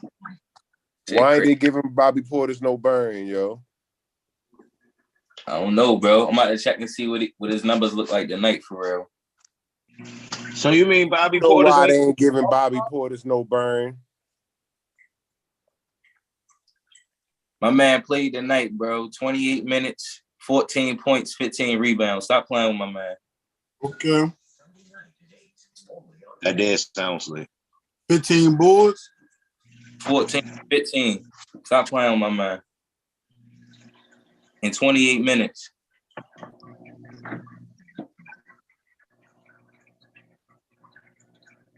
Yeah, that's tough. Holy Rudy Gobert, everybody. My nigga. Huh. It's stupid, yo. What? You wildin', yo. Is that not Rudy Gobert's stat line? It's not, bro. Rudy Gobert is absolutely 14 and 15 every year, probably. Their stat line is 0-0-0-0 because he's not playing. Because he ain't got Giannis on his team. No, he's home. It don't matter. He's home. He ain't got Giannis on his team. You're not gonna say that like Bobby Portis is better than Rudy Gobert. I don't think neither one of these niggas is that good. But Bobby Portis ain't better than Rudy Gobert. I think that the expectations of those two guys is very different. Definitely very different, bro. And why? And how does it come to be that way, brother Trey? Because Bobby Portis ain't no Rudy Gobert. Because we've seen them both play basketball, and one doesn't compare to the other one, so they have different expectations. Well, I'm really basing my analysis on the position which the team puts the player in, not my personal assessment of their skills. I mean, Bobby Portis ain't no more points than Rudy Gobert for real, and we be talking about how terrible Rudy Gobert offense is. So, I mean, maybe if Rudy Gobert bench, maybe he had more points. Nah, Rudy Gobert just don't have an offensive game. Well, what we talking about then? I'm just saying, you know what I mean? If that nigga don't got an offensive game and Bobby Portis. Who would you rather have on your team? What they say about Bobby Portis, you feel? Would you rather lose? Yo, I want to say this much. Hold on real quick, yo. In their career, Rudy Gobert averages one more point than Bobby Portis, my nigga. One. Rudy Gobert. You saying that like it's a good thing, nigga. I'm just saying, bro. You making it seem like yo just the best in the league, like yo the nicest center in the league. Is he more rebounds he averaged? I'm not like that. I really feel like Rudy Gobert is ass, and he's still better than Bobby Portis. I'm not trying to make it seem Bobby Portis is top 10, top 15 in his position. Dude. I'm just saying. Up like he top 10, like you be bringing up him in business. I just want to make sure that we know that Bobby Portis is just Bobby Portis. Bobby Portis is a champion. That's what he is. He is a champion. Rudy Gobert is not. Not at all. Rudy Gobert did start the spread of COVID, though. Trent Dilfer a champion, too. He is. So Brandon. Bobby Portis is a champion don't mean nothing to me. Anderson Varejao is also a champion. He was a champion in a year where no matter who won the championship, he was going to be a champion. Yeah. So was the nigga Tony Craig. You know That's what I'm saying? a champ. Yeah, so Just saying the niggas a champion. I don't know what y'all want to be throwing on that for real. I don't really like the idea of niggas trying to make it seem like championships is what makes somebody a good basketball player anyway. Like, that make a good team. That don't mean like you still going against, even if you're on a bad team and you getting buckets. We had this empty calories argument in sports, but like you still playing against niggas that's trying to stop you from getting buckets. Sometimes. But yeah, Rudy Gobert is my defensive style. I don't like to stop niggas from getting buckets. What you just feel as though like go get your bucket and I'm gonna give you one back. Hey, yo, at the end of the day, this is all I want to say, yo. Guess who won the game for the Bucks tonight? My man Bobby Portis got the game-winning shot. That's all I gotta say.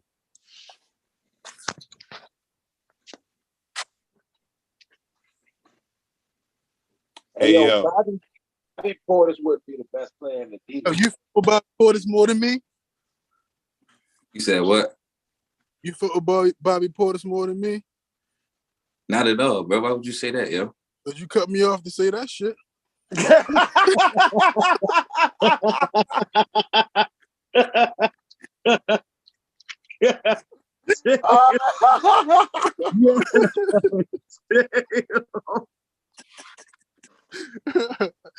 I'm just geeking for real. Hey, my bad. Would you trade? All right, I just had to make the best of the opportunity. Bobby Portis and Rui Hachimura, straight up trade. Would you trade them? No. All right, well, we don't need to talk about Bobby Portis no more then.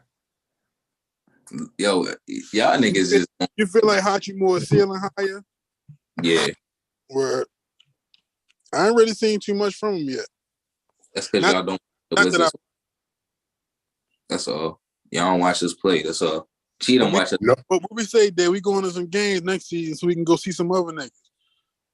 You going to see the other? You going to see my? You going to see who on your team? Who's your favorite person to watch on your team? Say Bradley Beal. No, I say the nigga Daniel Gafford. That's how you know a nigga a fan. Yeah, he gonna name somebody can't nobody even argue about it. Shit. You got that peculiar player that you like to see and shit. Yo, like, nigga. Yo, y'all wanna know something, yo? My fault. This slightly off topic, yo.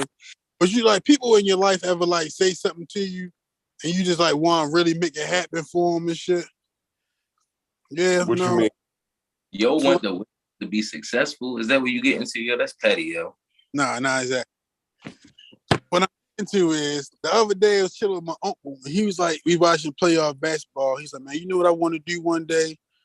I want to be able to go to a game and sit close enough that I can hear the players talking trash to each other. And it's like, damn, yo, I wish I could just be heavy on me. You feel me? I don't know who else he might have ever told that. I feel obligated to help in the mission. I feel you. You breaking up a little bit, but I definitely.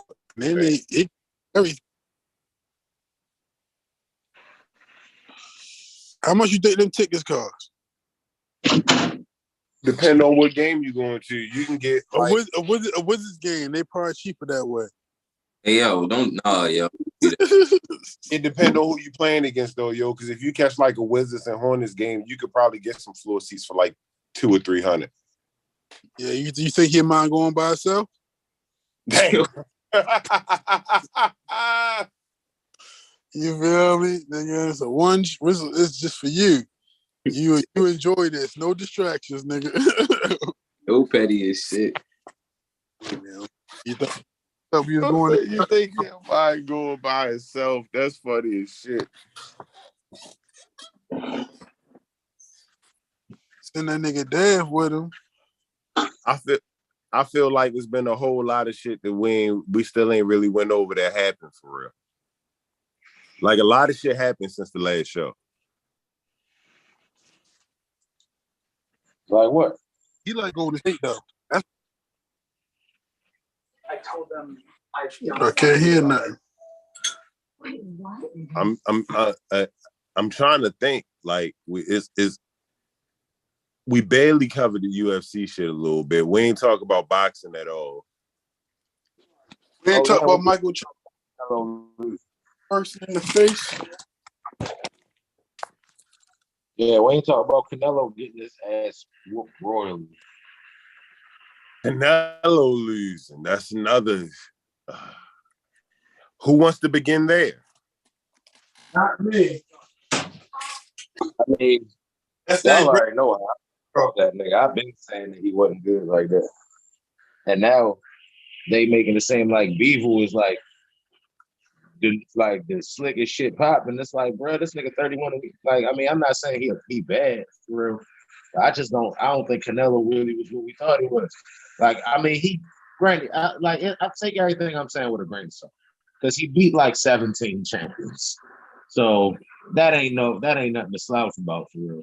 I'm just saying the champions that he could have beat, if he'd have beat them, it'd have been a different story. I wouldn't be saying shit for real. But Joe duck a lot of good smoke.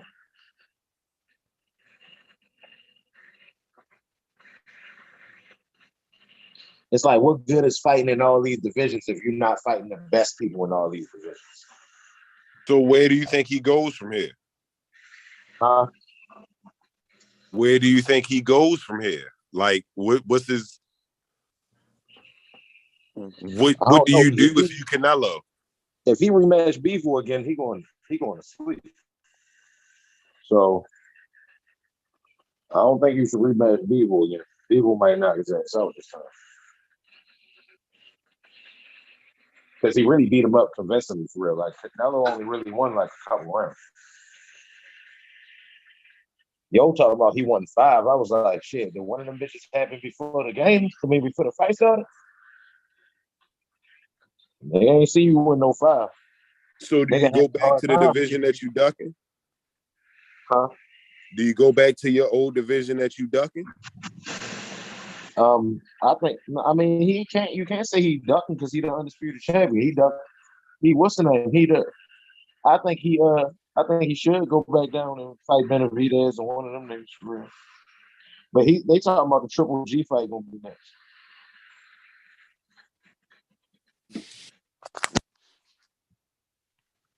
What the fuck is Triple G done to earn another fucking Canelo fight? Not a damn thing. At all.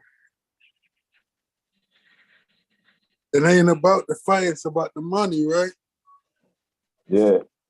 People gonna watch another Triple G fight, they gonna have one.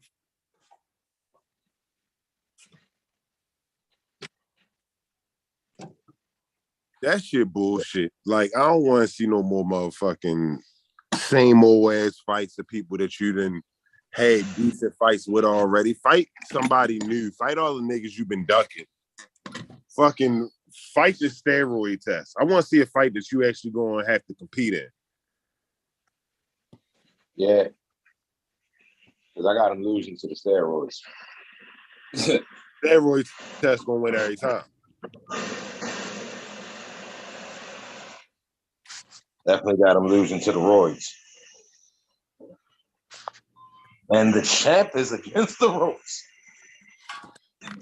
Motherfucker, yo, he been cheating all this time. He been ducking smoke with the fighters that we want him to duck smoke with and then to get smoke with, and then cheating when he fight niggas that we ain't never heard of before, but we give him all his fucking credit.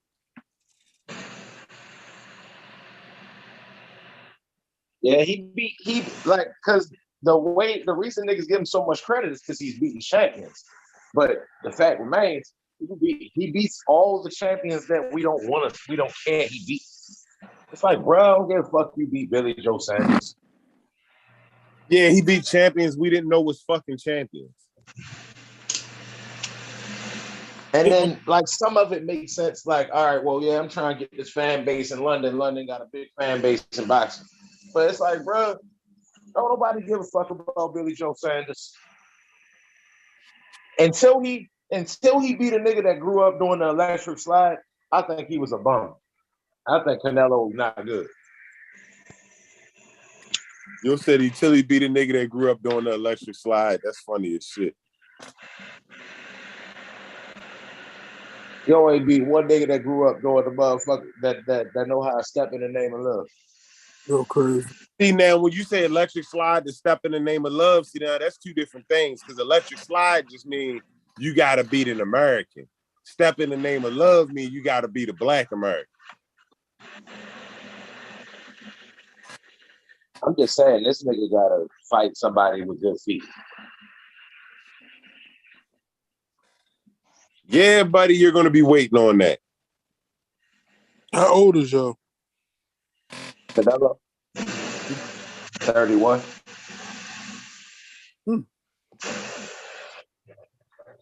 There we go, Dad. That's an upgrade right there, bro. So who's that? This right here would be Ralph Griner. This would be. Oh my God! It's who? This would be Brittany Griner's wife. This past Friday, she graduated from law school. I just wanted to shout her out for real for graduating from law school, and hopefully she's making the proper steps to, bring her wife back home. So, unbelievable. Hey, yo, I gotta say something, yo. As much as I want to hear another fucking thing about Brittany Griner, I will applaud your dedication to a topic on the show and consistently bringing it up to add a level of consistency to the show, Dave. I appreciate that shit. Not me.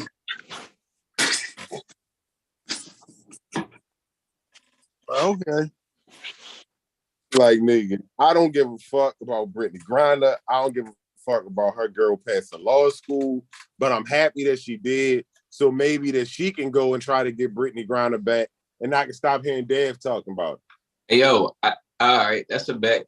At the same time, I just want to update niggas on what's going on with Shorty, yo. So the United States just made a statement last week that she's now currently being held pretty much by, what the fuck, where is it they use? It pretty much says an unwarranted arrest, and she's being detained, you feel me?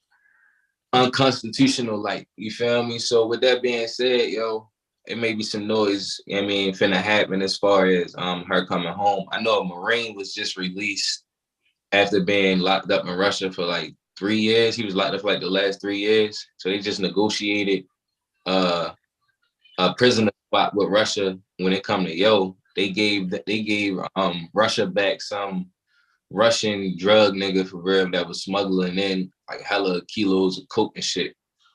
So we need him on the streets. You said what? We need him on these streets. Yeah, so they sent Joe back to Russia for real, and Russia sent him back home, a Marine that was locked up for real. They got locked up in Russia for fighting the police and shit. They sent Joe to 3 to 5 years. Who did 3? So then, like I said, so don't sound like Yo did the minimum. Yeah. So it don't sound like they negotiated no release. They just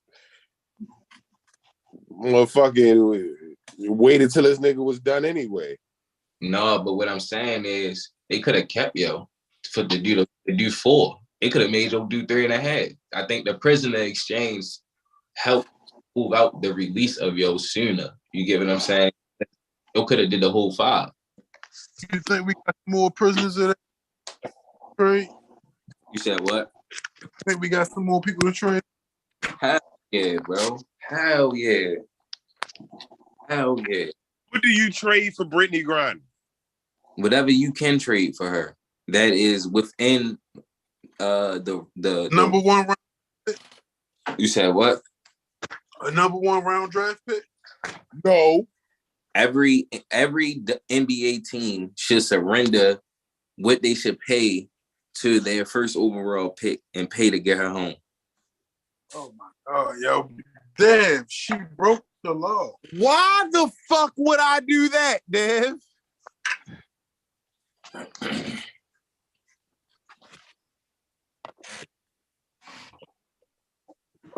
That wasn't a rhetorical question, nigga. Yo, that was why the fuck would I do that? Why the fuck would I give up anything as the NBA team to get back a WNBA player? Is she gonna help me win a championship next year? Negative. Hey, I'm just saying, that they blaming the NBA and the WNBA for why she was over there in the first place. Hey, yo, if I get hurt on my part-time job, it is not my full-time job's fault, bro. Nigga, if I was at the button, I'd have hit the button for you. One of them buttons, I don't even know, but you deserve a button because that's a strong point. Like, bruh, you decided to go over there. Nobody told you to go over there. You decided that you needed more money. Maybe if you wasn't driving the Lamborghini yours trying to look like these rappers or something like that, then you'd be all right. You out here trying to stunt because you think you're a star and you think you are supposed to be walking around with no shirt on like the Migos and whatnot, but you're not a Migo, bro. Yo, she not a bro neither, my nigga. She a female, bro. Ask her what she is. She's gonna tell you she a female that's gay. You talk to her? I wish I could, bro. I wish I could. Invest in your community, my brother. What you mean? You got a lot of good energy. Help somebody need some help. Yo, I don't know who you think need more help than a black person locked up in Russia, my nigga. Like, I'm confused.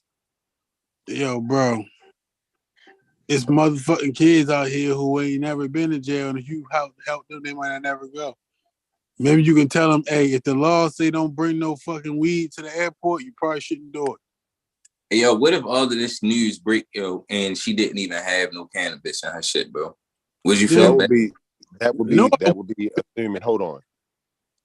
That would be assuming that for some reason Russia had a reason to want to keep Brittany Griner, and nobody has a reason to want to keep Brittany Griner. Yo, Russia would have a reason to want to hold U.S. citizens hostage, for any reason right now that they can, bro. When they decided to attack Ukraine, bro. What about all the U.S. citizens that came home from Russia since they decided to attack Ukraine? How come they didn't hold them hostage? Yo, my nigga, do you not understand that it been like a hold on Russian flights, my nigga? Like, ain't even no planes really coming in and out of Russia, my nigga, unless it's like a Russian company built plane. Like, what I understand is that a whole bunch of other people got home by other means, by leaving the country, and or Russian planes get home that was Americans. So why didn't they keep those Americans? They don't have no reason to want Brittany Griner dead. Yo, you just hating, Lou, yo. You just hating. That's not hating, that's real life. That's common logic. There's no intrinsic value to deciding to keep Brittany Griner, yo. She's not a political prisoner, yo. Like, let's stop trying to make it seem like she's fucking a Afeni Shakur or some shit. Like, she not, bro. Yo, she's an African-American multi-million-dollar figure in the United States, yo, who represents a big corporation, WNBA, which is a multi-million-dollar figure? I'm sure. What? I'm sure between her being in the league almost 10 years and endorsements and shit like that, I'm sure. And you still gonna listen to them complain about pay? My nigga. Never mind. Go ahead. Yo, bro, come on, bro. Just because you bring home what you bring home in a year, you still gonna complain about your check, my nigga, because you think you want more. You know your worth. My nigga, just because you go to work, nigga, don't mean you not disappointed in your paycheck. The fuck? Bro. I think that when you start getting a certain amount of money, first of all, you got to thing. You know how much they offer. Hold up, that's cheating shit. Hold up. Say it again, Trey. She signed a contract. She know how much they offer her. It ain't like she had to settle for.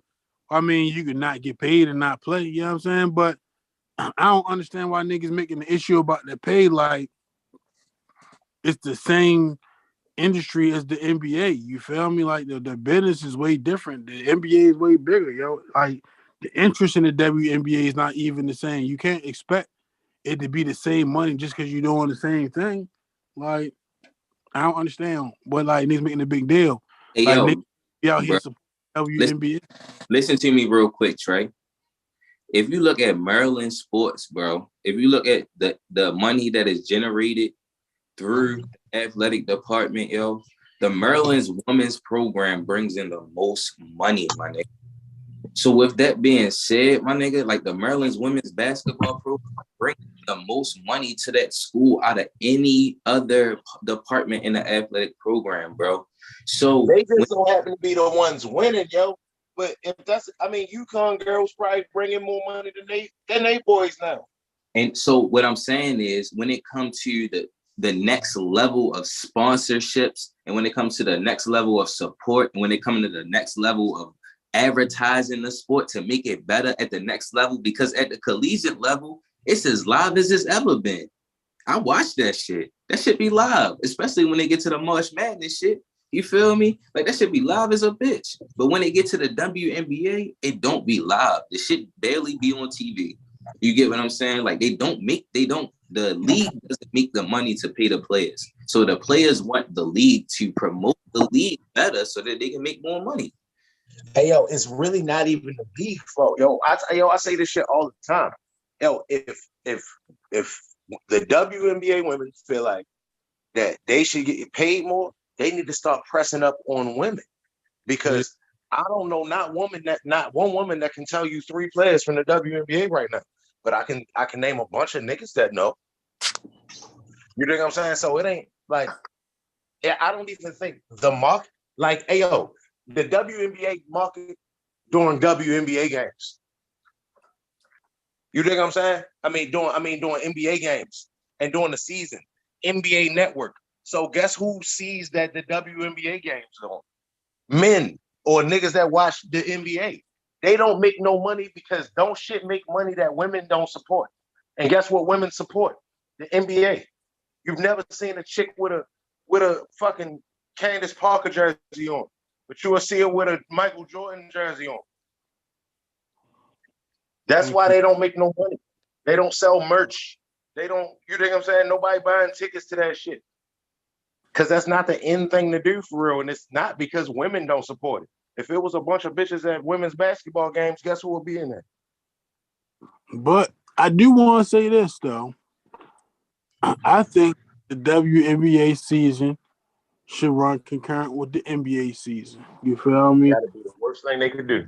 All right. I'm just telling you what my personal opinion is. You feel me? This is my personal opinion. And this should happen one day. We'll see. But I think it's like, yo, the NBA really start coming on. It start coming on during NBA play, which is right now. So niggas is watching NBA. And then it go into the summer, like niggas don't be like watching shit. Nigga don't even really know when that shit start for real. I just happen to know it just started. I feel like that shit ran fucking concurrent. It could be like 8 o'clock might be like the WNBA, and then 10:30 would be the NBA game. You know what I'm saying? It would be in the same kind of time frame to generate more attention. Like, all right, boom. It'd be like, oh yeah, we got NBA playoffs and WNBA playoffs going on at the same time. It's like niggas more intense because you already vibe of the basketball as opposed to niggas having to really dedicate time directly to watch that shit you're not even hip to. You might catch the WNBA just because it's come on before the NBA game. You might, all right, it's on, I'm turning the channel on. And, fucking Shaq cover that shit like they do the NBA, and then the men's game come on. That's my personal idea of how they could generate more attention to the WNBA. I'm not saying it's right. I'm just saying that's my idea. If I had to try to help the situation.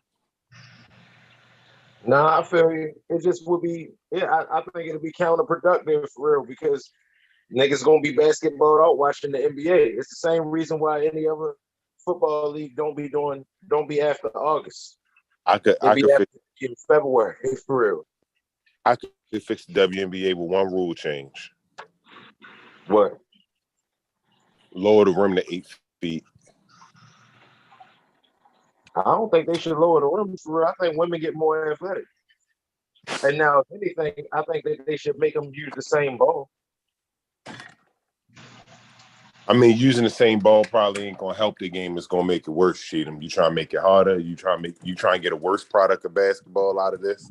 But you gonna make the ball bigger, nigga? That hand thing bigger. I mean, honestly, yo, women get more athletic, yo. They dunking a whole lot easier now. They dunking their ball. When you say they be dunking a whole lot easier, what you talking about? Liz Cambridge and Brittany Griner? Who else dunked? I just seen a little girl in high school catch an alley-oop.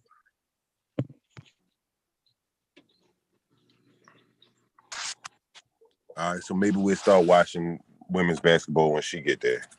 Yo, all I'm saying is, yo, whatever you can do to support the ratings and make them go up, it would be appreciated. Myself personally, sir, I want to let you know. Yeah, my phone down. Yeah, we established.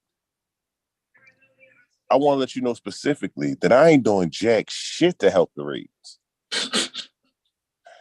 Dave, what are you doing? I'm not doing nothing. I'm not watching. I'm not supporting. I'm not looking up highlights.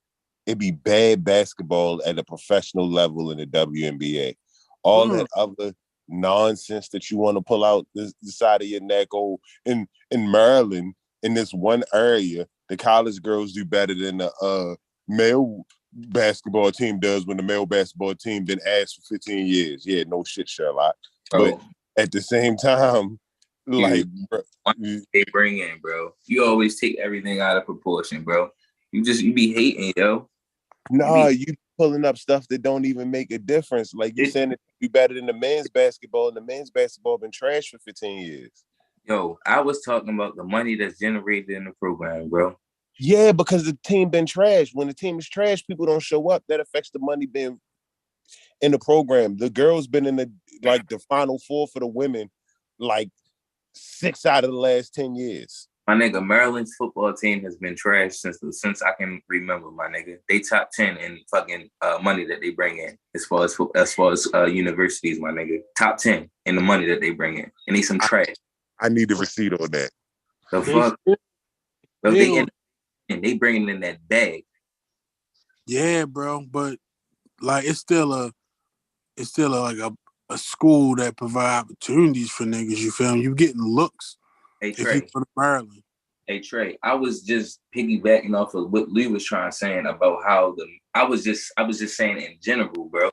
Like when it comes to the revenue that's generated in women's college basketball, my nigga, I'm saying that the money that's generated from women's college basketball, they should be doing way more with shit that's in the. Okay, I want to debunk some nonsense that Dave just said live on the show. Okay. Texas brings in $147 million. Florida and Auburn is tied for ninth at 117. Clemson is number 25 at $77 million, and Maryland isn't in the top 25 schools. So let's not say Maryland is top 10 for bringing in football stuff when they've been asked when they're not in the top 25. Did he lie? This was reading some shit about the fucking contracts that the Terps got as far as football, yo. I ain't tripping, yo. So what you saying? His facts ain't facts? Yeah, fact check. They did. I didn't even really need the fact check. I fact checked because that's the polite thing to do. But it's just common sense that if I was a company and I was giving out a contract, that I would give a bigger one to any SEC school than I would give to Maryland. All right, cool. That's just common sense, my nigga.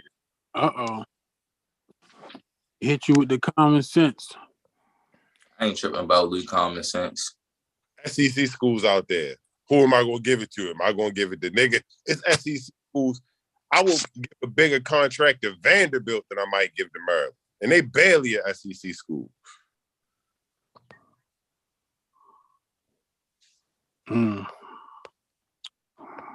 You know what all I can think right now? Come close to me, baby. Joe is tripping. Love shine through. Common sense, y'all. That's all I can keep on thinking. I'm just being transparent with my thoughts. Sorry. Not Hold sorry. on. We not in the bottom 5 though, so that's cool. At least we not Dev. We're not the best. Dude, yo, because what I'm reading, yo, don't say that, yo. Share your screen. Share your screen then. Call that nigga out. Show me what you're reading, because I'm looking at the revenue for schools, and I'm just sitting here looking at the Big Ten. We not even top 5 in the Big Ten school revenue. Put it in the group, and then he can put it on the screen. Because I ain't looking this shit up. But I want to talk about it.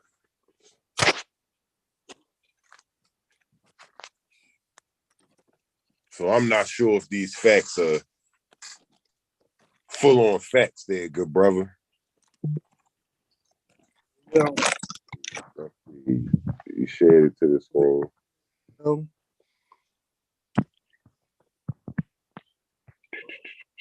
Yeah, got COVID.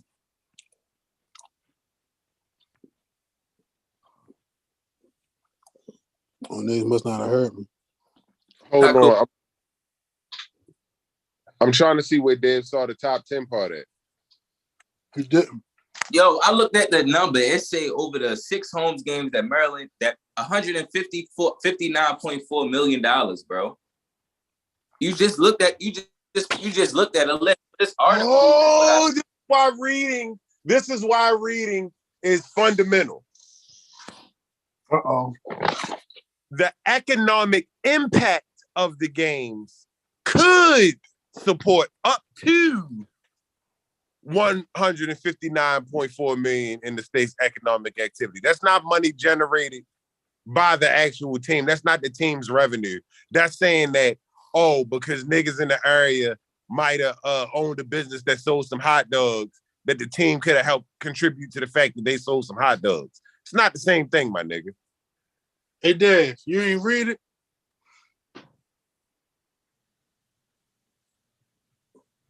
Dev ain't read it. Yo, it's a... And Dad wonder why it'd be so hard for me to believe him. See? Setting us He'll up. be reading. Let me see if I can airdrop this shit to my computer so we can pull up what we need to pull up for real. Man, all right. Hey, Lee, read the article. Read the paragraph that's underneath of that real quick, Lee. God, I'm not even reading it yet, but I'm betting it has nothing to do with what we're talking about. I'm just asking, yo, so you can keep explaining, yo, because I'm still a little confused.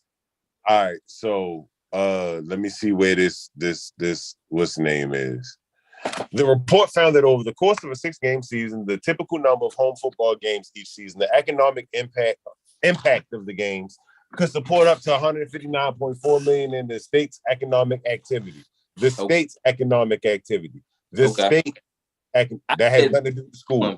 Each game also generates, let me finish, $11.2 million in on-campus and in-stadium revenue. High. So that would be their number. So let's say you got 6 home games.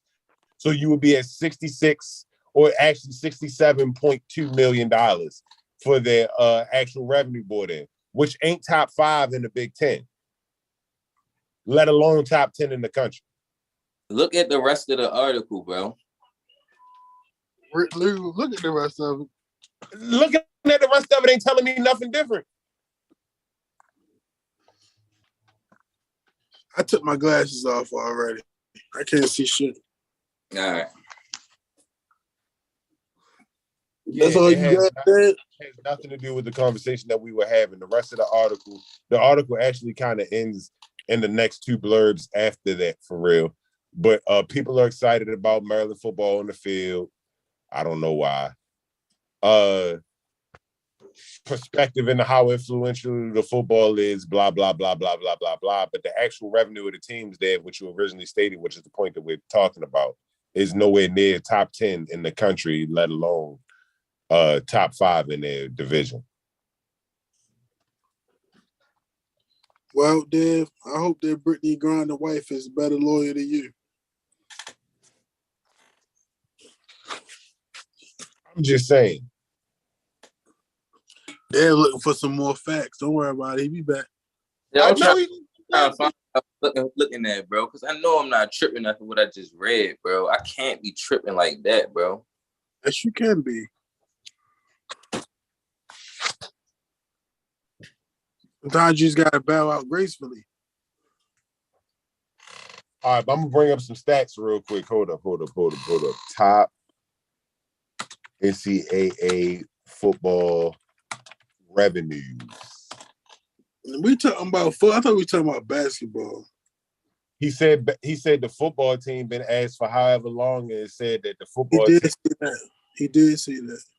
Is the highest grossing blah blah blah blah blah, but they're not. But so let's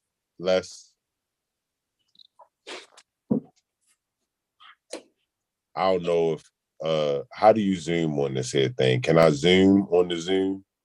Can you zoom on Zoom? Pitch out for bigger view. Oh, I can zoom.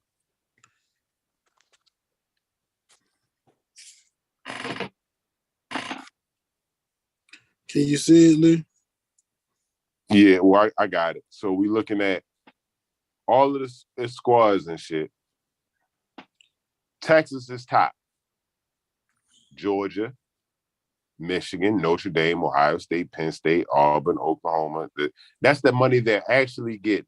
That's not motherfucking, their effect on the economy around them. But what do you think that it does for Texas's economy if they're actually bringing in 156 million to themselves?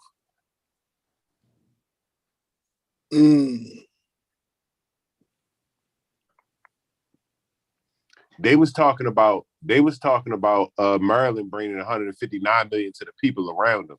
Texas bringing 156 million to themselves.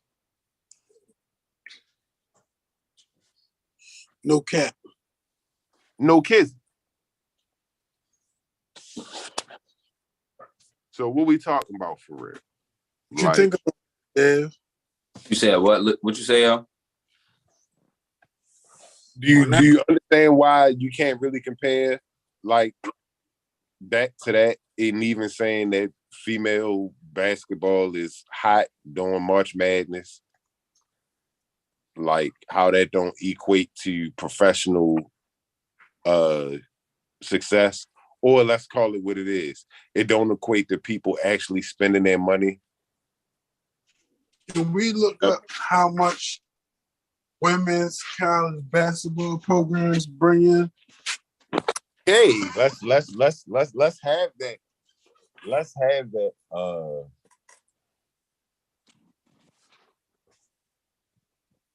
Yes, let's have this conversation. I was about to, but I refrained from saying it. Proud of myself. Shit, they don't even got a list for these niggas. Right. They got one for basketball. Yeah.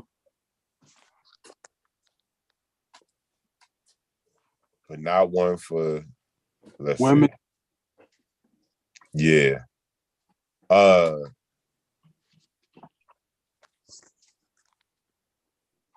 Hey. All right, just for comparison, though, let's just make it real easy. The 2019 men's tournament, the NCAA said, generated $917 million in revenue, $864 million in net income.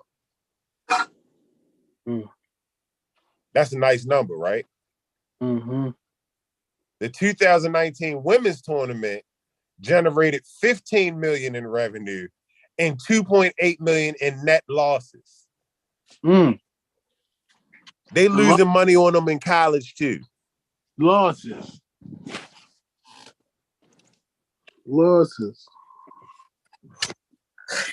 How white? Hey, yo, I know you want to be, you know what I mean?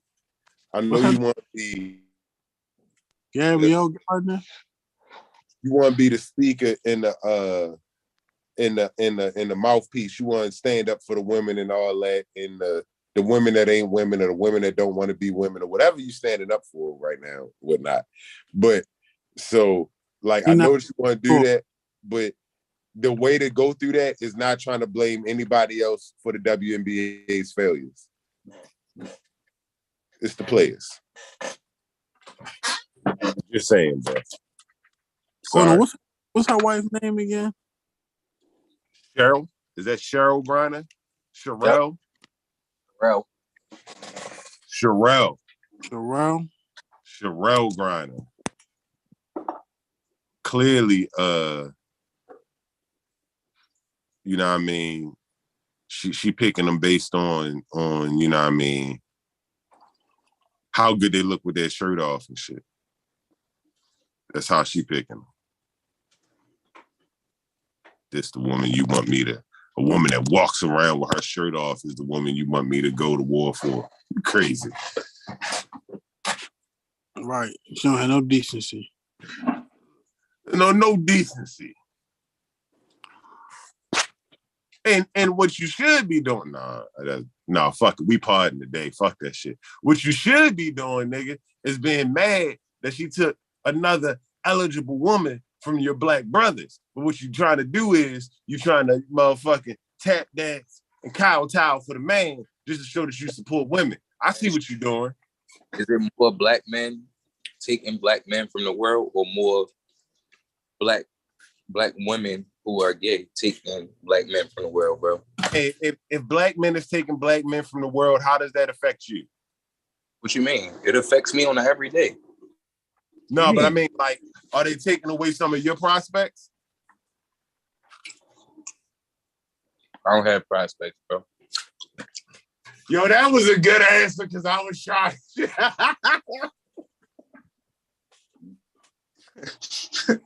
that was a good answer, yo. That was a good answer. But you get what I'm saying.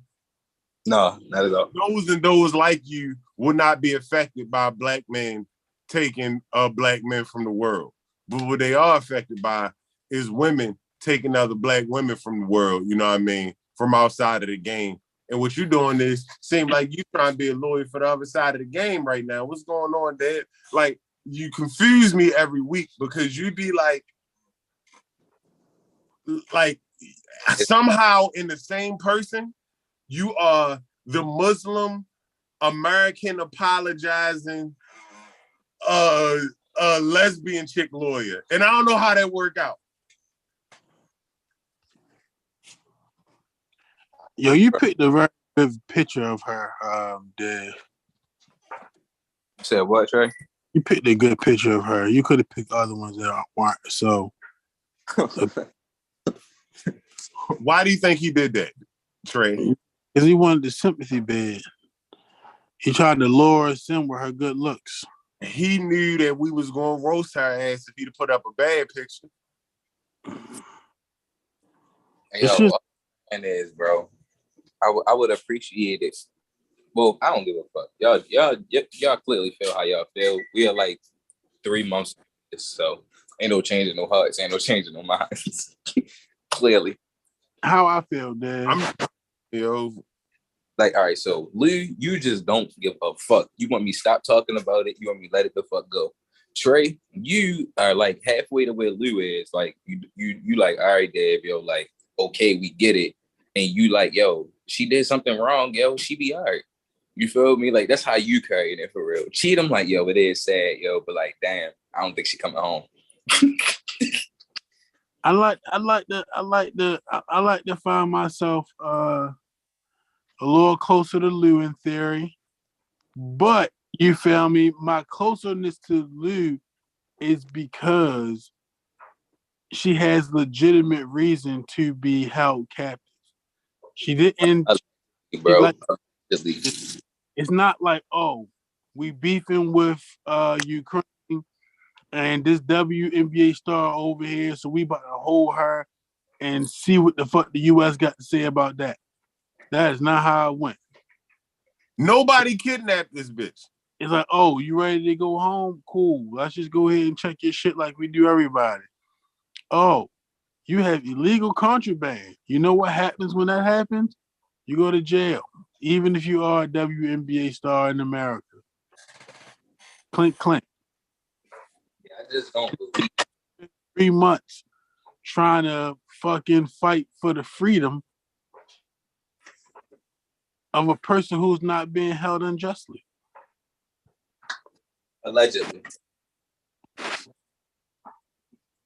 What do you mean allegedly? I ain't heard that she ain't had the shit they say she had. That's all I've been saying the last week, bro. Is the United States has been saying that what she's being held for, bro. I'm sorry, Dev, but I gotta fact check you.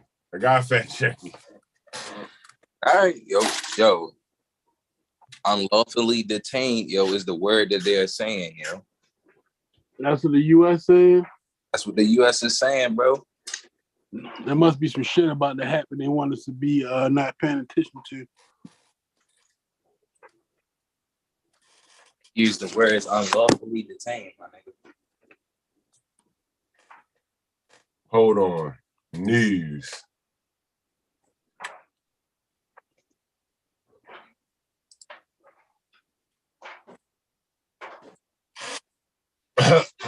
This article actually says American basketball star Brittany Griner wrongfully detained over cannabis in Russia, U.S. says, while maintaining prohibition at home.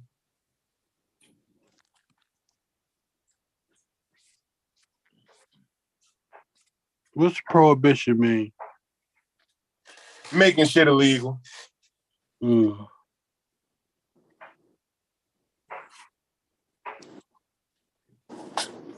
Was she being wrongfully detained or not?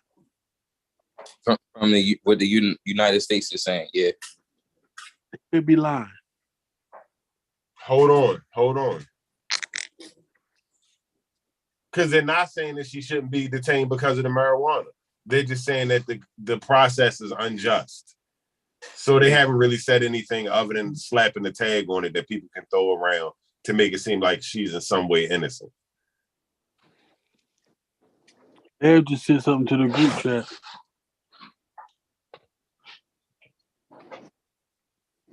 I don't know if it's worth me reading. Or if it's hypocrisy. I wonder what this shit said. Yeah, he sent the same link that I'm reading from. He probably didn't read the whole thing again. Well, maybe Lou didn't read the whole thing this time, Trey. Maybe you're right. It definitely didn't say that she didn't have weed, though. Yo, they said that they slapped the unlawfully detained on it. They changed it from whatever the fuck it was to wrongfully detained. Classification means that the U.S. is taking a position that the legal proceedings is unjust and officials will step in to negotiate her release. So up until this point, they have not saying anything, yo. Now they're saying... Brother Dave, remember how you told me to read the next paragraph in that last one? Do that for me, please. All right. Not silently, my nigga, out loud like you just did. Of course, that the facts that we are going to do everything we can to provide appropriate support to Ms. Griner, to her family, the State Department spokesman Ned Prince said. At a briefing last week, there's only so much I can say about the process for determining whether an American is wrongfully detained. What about that? Iterative process.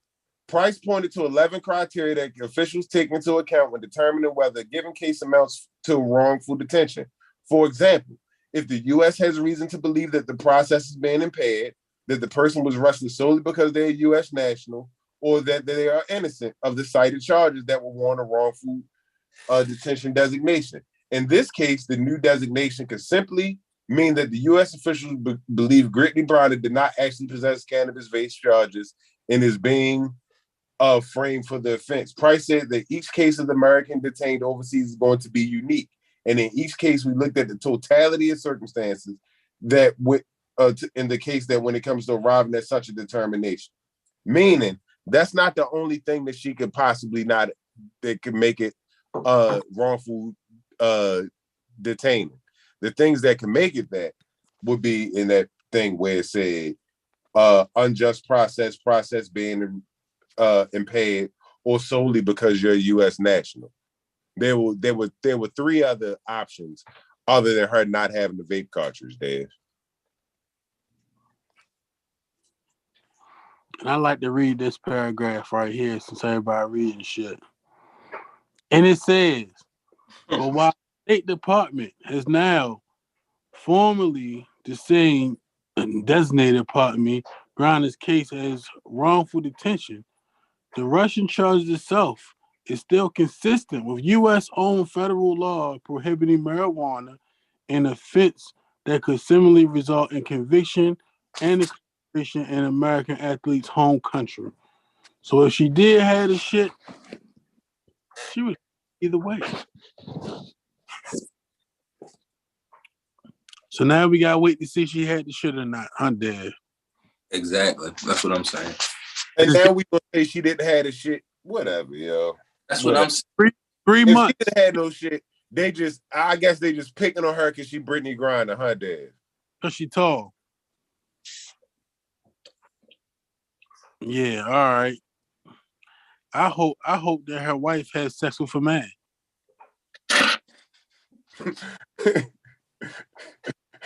I hope it's you. Thank you. So that everybody turned their back on her. I hope it's you, God damn it. I can't indulge nobody I know personally sleeping with somebody else's wife. I just don't think that's okay. Oh, even if it's two women? Hold on. Let's get into that conversation right there. See, that's a conversation to have. So what you're saying is that your particular views on a said marriage. Hey, yo, I got a bad experience, yo, of not telling somebody to not fuck with somebody that they wasn't supposed to be fucking with, and I lost my mans by the hands of the male of the chick whose house he wasn't supposed to be at, bro. So for future references, I will always talk about two chicks. Bro, it don't matter, yo. Who says Brittany Griner not crazy to kill a nigga? You don't know. Bitches be shooting people all the time, bro. Especially probably bitches with no titties and would take their shirt off, like the Migos. I'm just saying, yo. If one of y'all niggas like, yeah, yo, I'm fucking with this chick, she got a husband, I'm be like, bro. No. If it's a chick, they got a wife, and she giving me rap, I'm gonna assume she wants real dick. That's it. You feel me? If a chick got a husband and it's like, all right, that's what's going on with your marriage. If you a chick with a wife and you hollered at me, you obviously just want the real me. And that's fine. That's not even breaking no code. Hey, yo, she got tired of that Impossible Burger, bro. Right, beyond meat. You got tired of that Impossible Burger, bro. You can't, like, the other thing is, right? Like, I'm just saying. I'm just asking off of your personal moral stance, because it's like, as a Muslim, do you value that marriage? He really been hitting you where it matters, Dad. Because he said at this point, bacon, egg, and cheese for dinner. I value humanity, yo. I value that, yo. I really do, yo. Like how you just sat here and said on last week's show when we was referring to different religions, or it might have been a week before that. At the end of the day, as a black man, I can't be a Muslim. But it was a time in my life where as though I needed God, my nigga, and Christianity wasn't the way to go for me. So I was back into a corner and I decided to take my shahada because I understand it and I needed discipline. You get what I'm saying? So don't keep throwing the fact that I'm a Muslim, you feel me, in my face, bro. Like that has nothing to do with the person that I am in my heart. You get what I'm saying? Muslim don't come with beliefs, though. You get what I'm saying? What'd you say? being a Muslim don't come with particular beliefs? It does. So what's wrong with what he said? That's what I'm trying to figure out too. I'm saying is, just because, being a Muslim, technically you can have more than one wife, bro. You know what I'm saying? That don't mean I agree with that. I don't agree with a husband. You said what? Can you have a wife and a husband? No, Trey. What the fuck type shit is you on, bro? No, but he not on no type shit. He trying to point out the point that I was making from the original point is with those particular beliefs. Like, so what you're saying is that your religion doesn't affect your morals. You don't lose sympathy for certain stuff based on the fact that it goes against your religion? No, I don't. Word. I don't. I don't lose sympathy for a gay male couple that was shot to death at a club. I'm not gonna sit here and say, oh, because I'm Muslim, fuck them, they should be dead. I'm not gonna say that. I'm not saying that neither. But I'm just saying, bro, I don't have to feel like that neither. Do you think it's okay for two women to be married? Are you okay with same-sex marriages? No, I'm not. Then why should I care? About her fucking degree. Fuck her degree. Like, that's what I'm trying to figure out. That's what the point that I'm getting to. Like, if that's not your get down, then why do I have to honor this ceremony that they had? You don't have to honor anything. I don't honor anything. But what I'm saying is, bro, she's still a black woman, yo. Maybe this is what Allah has for and I could still take her bitch in some Gucci flip-flops. That's all I'm saying. She don't even have to be a wife of mine. She can just be a side piece. She can have a wife and a husband. Then she be halfway right. Hey, you can't blame a man for trying to make a half right. Yeah. Gotta make it half right by putting the whole thing in. Hey, I'm fucking around. I don't care what they do. But as far as like the whole, I just wanted to mess with Dave about the whole, you know what I mean? You gonna honor that relationship thing because, you know what I mean? Most Muslims you talk to, you don't hear that kind of thing. You know what I mean? I can feel what Dave's saying. Like, yeah, he kind of got like a Christian, I don't want to say a Christian way of thinking about it, but it's like don't say that. I mean, it would fit. I just don't want to say it. Don't think I'm not saying it because it don't fit. Because it kind of fit. Like he a liberal. He a liberal. A liberal Muslim. Got yo, you. My thing is this, yo. By my religion, yo, if my son was to be gay, yo, it says that I'm supposed to disown him, bro. Am I supposed to really disown my son? Do you believe in the words of Allah? I do believe in the words of Allah. Do I believe? Do you pick and choose when you believe in them? Nah, not at all. See, it's a little bit different, right? Because like, I grew up in like Christianity. So over time, you feel me? I've just established my own relationship. You know what I'm saying? So like the Bible and the stories in the Bible, you feel me? I feel like they references.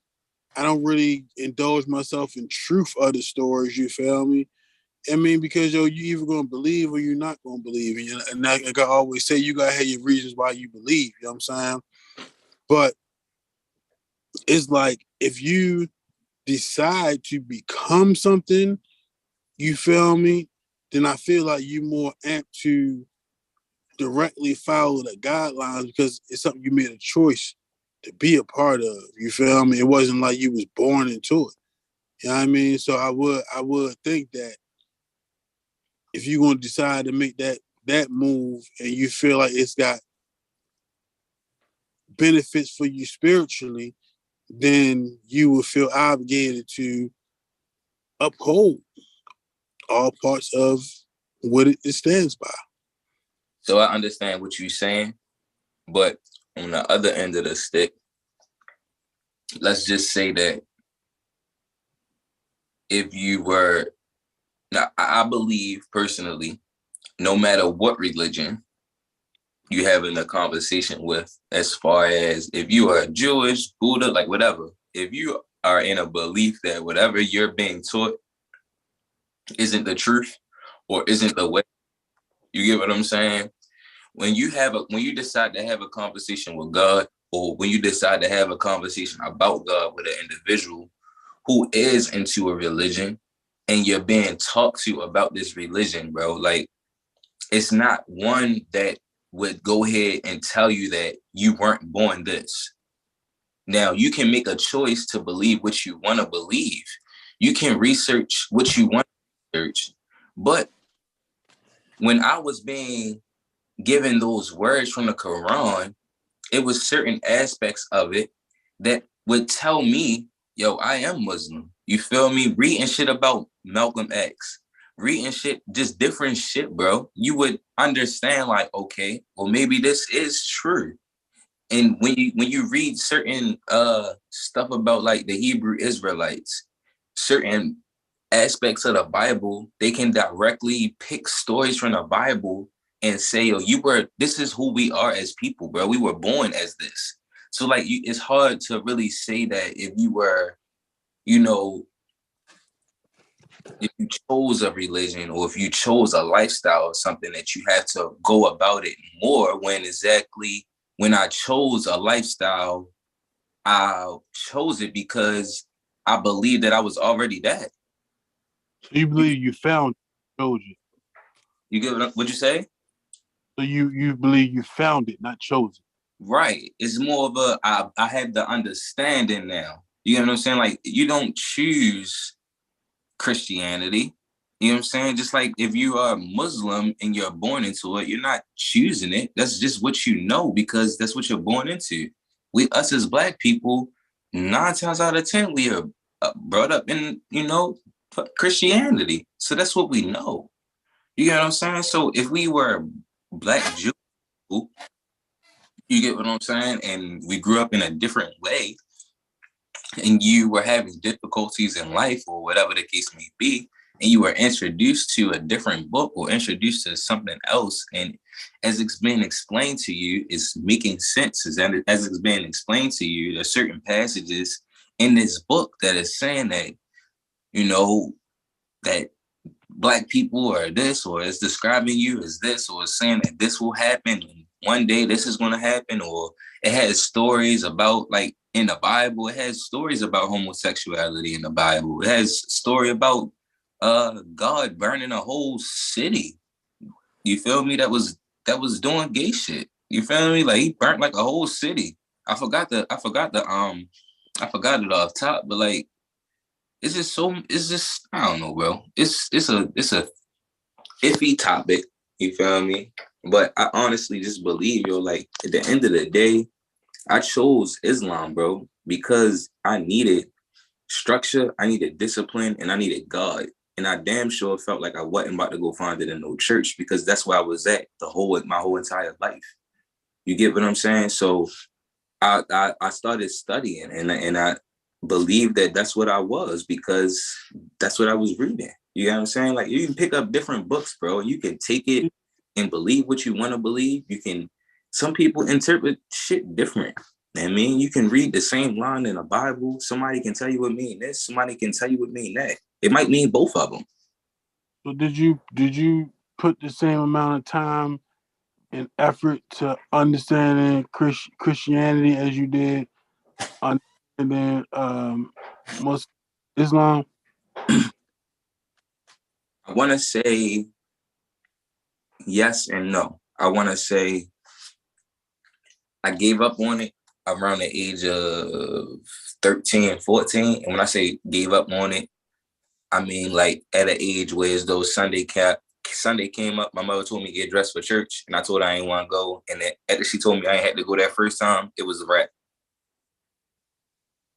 I ain't go back to church probably until I was like 17, and I got baptized on my own. I took my Shahada when I was 23. And between 17 and 23, I believe I went to church maybe 10 times. It was only for specific purposes why I went to church. It was never to just randomly go sit and learn. I was specifically either with somebody, you know what I'm saying? And I sat there and I listened. Yeah, I understand, I overanalyze and I overthink a lot of shit. So a lot of times where I listen to shit that I didn't understand as a kid, I listened to it as an adult and try to put the pieces together. And a lot of it still didn't make sense. And a lot of the actions that I seen as a kid, I still saw as an adult, and it turned me away from church. As a kid, I didn't understand the whole Holy Ghost aspect of it, the whole speaking in tongue aspect of it. I didn't understand that. And as an adult, I didn't understand it neither. So I wasn't attracted to it. I wasn't understanding it. It didn't make sense. I wasn't understanding how, my nigga, like I'm talking, not just, let's take other people out of it. Let's talk about my family. I don't understand how my mother or my uncle, or this is happening to my grandmother. Like, I don't understand it. Like, is this phony because I believe in God? I'm feeling everything that the preacher is saying. Like, yeah, I'm excited. Oh yeah, that makes sense. That makes sense. But that's not happening to me. That's not happening to me. I love God just as much as they love God. That's not happening to me. So you gotta understand, as a kid, when you have this mindset and then you still see it as an adult, the mindset doesn't leave. You get what I'm saying? Because it's like, well, it's the same shit that was happening when I was a kid. I'm understanding what I'm hearing. It's making sense. But how come they're feeling the way they feel, or what's happening with them is happening what they feel? So like you said, God loved them more than me, or what? Like, it's just so many different thought processes in that shit, yo, that made me decide not to go that route. Yeah. So like, I mean, just based off of what you said, you feel me? Just the last part in particular, you know what I'm saying? It's kind of like, in my opinion, one, if you kind of looking at what's happening for other people, I do think it can take away from being able to like find your lane in your own blessings. You feel me? Two, and that's just on that one particular part. You know what I mean? And I'm not trying to convert you. Feel? I'm just interested in this conversation. You know what I mean? Convert you, that is, of course. But it's like, and this is why I kind of said what I've said once before. Like, if people like go to jail, whatever the fuck they do, right? If you go and then you find Islam and you become a better person because of that, then I think the greater good is you becoming a better person. You know what I'm saying? But like we talking about, like, niggas be born into Christianity, you feel me? So it's like niggas get a certain age where they tired of going to church every Sunday, you feel me? But it's like, it ain't like niggas was going to church because niggas was looking for the word. Niggas be going to church because that's what we do. That's like a routine. You know what I'm saying? When you haven't found the peace you need in that, you feel me? I feel like that can come from the fact that because you just been around it so long, you never really get to the next level of it. You know what I'm saying? So then you find Islam and it's like, you know what? I'm going to learn about this. You feel me? Because this is something different. It's not something I was born into. So I got to take time to understand what this is about. And I feel like that process right there can make people better just because they invested the time for the understanding. You feel me? And I'm not even saying that's your situation. I'm just saying that's how I be feeling like in general. But again, that's why it's like, all right, I'm not mad. I don't know. I just don't believe in just being mad at somebody for believing something different. You feel me? I just don't know how people got to where they believe what they believe. Believe is something. You know what I'm saying? And again, like, I feel like neither one of us is wrong if you living or striving to live the right way. You know what I'm saying? That's just my opinion. But I don't know. You know what I mean, bro? Whatever you feel me, it took for you. You know what I'm saying? That's what's up. You know what I mean? I definitely have thought about it. I've thought about it just because I see the impact it has had on like other brothers' lives. You feel me? but I also got this complex, and it's like for me to indulge in finding out about another form of God or religion, then that is not me having faith in my own. You know what I'm saying? So I don't really like seek out other religions. You feel me? I more or less just try to continue to find my path within mine and my understanding of how being the best person I can be. That's how I do that.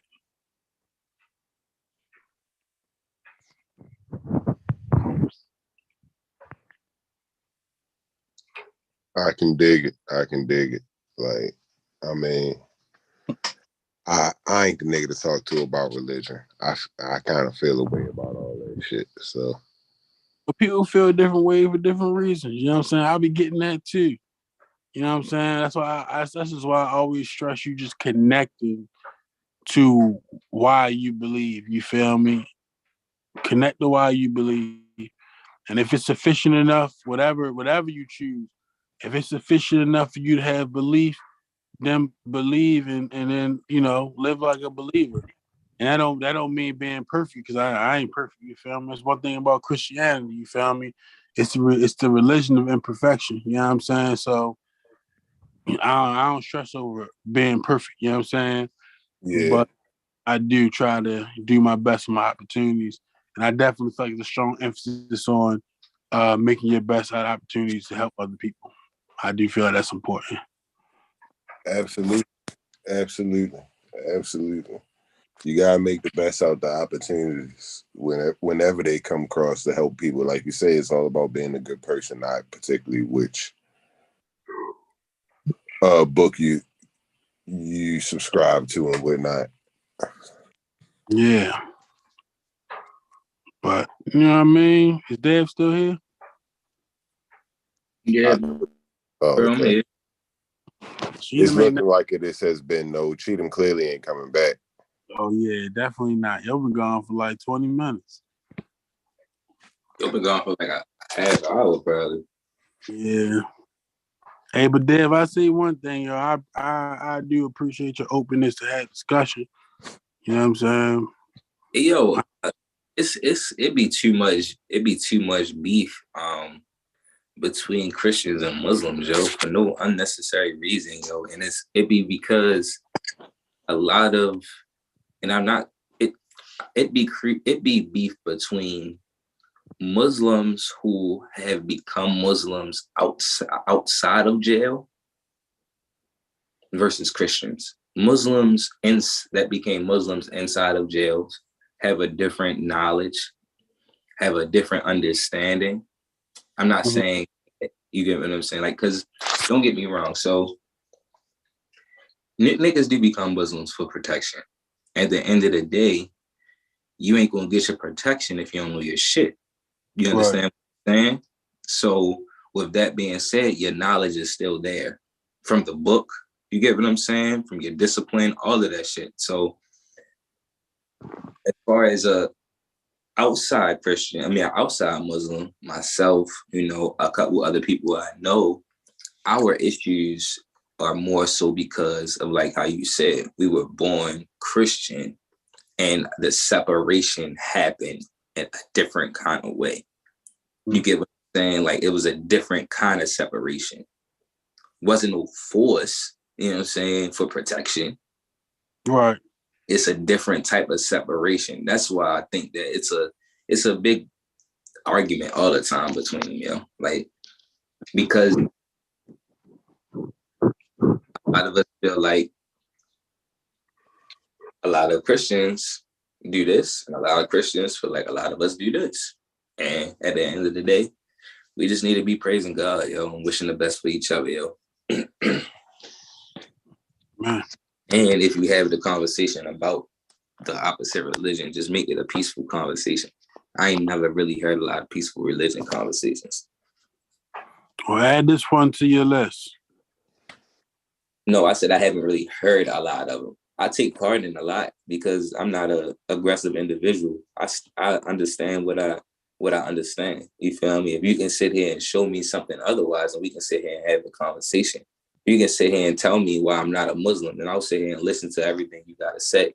You're going to sit here and show me proof on why I'm not a Muslim. I'm going to sit here and go over everything you're showing me, and we can have the conversation when we're done. I'm going to still tell you I'm a Muslim, but I'm going to still tell you everything you just read, I understand. But when we separate from each other, I'm going to go back and I'm going to go read everything that we just went over. And I'm going to go look at everything. And I'm going to go research it even further. And I'm still probably come back with the mindset, I still believe I'm Muslim, but now I have the knowledge of what we just had. And the next time we have a conversation, the conversation will be different. I'll still be a Muslim, but our conversation will be completely different. You get what I'm saying? Yeah.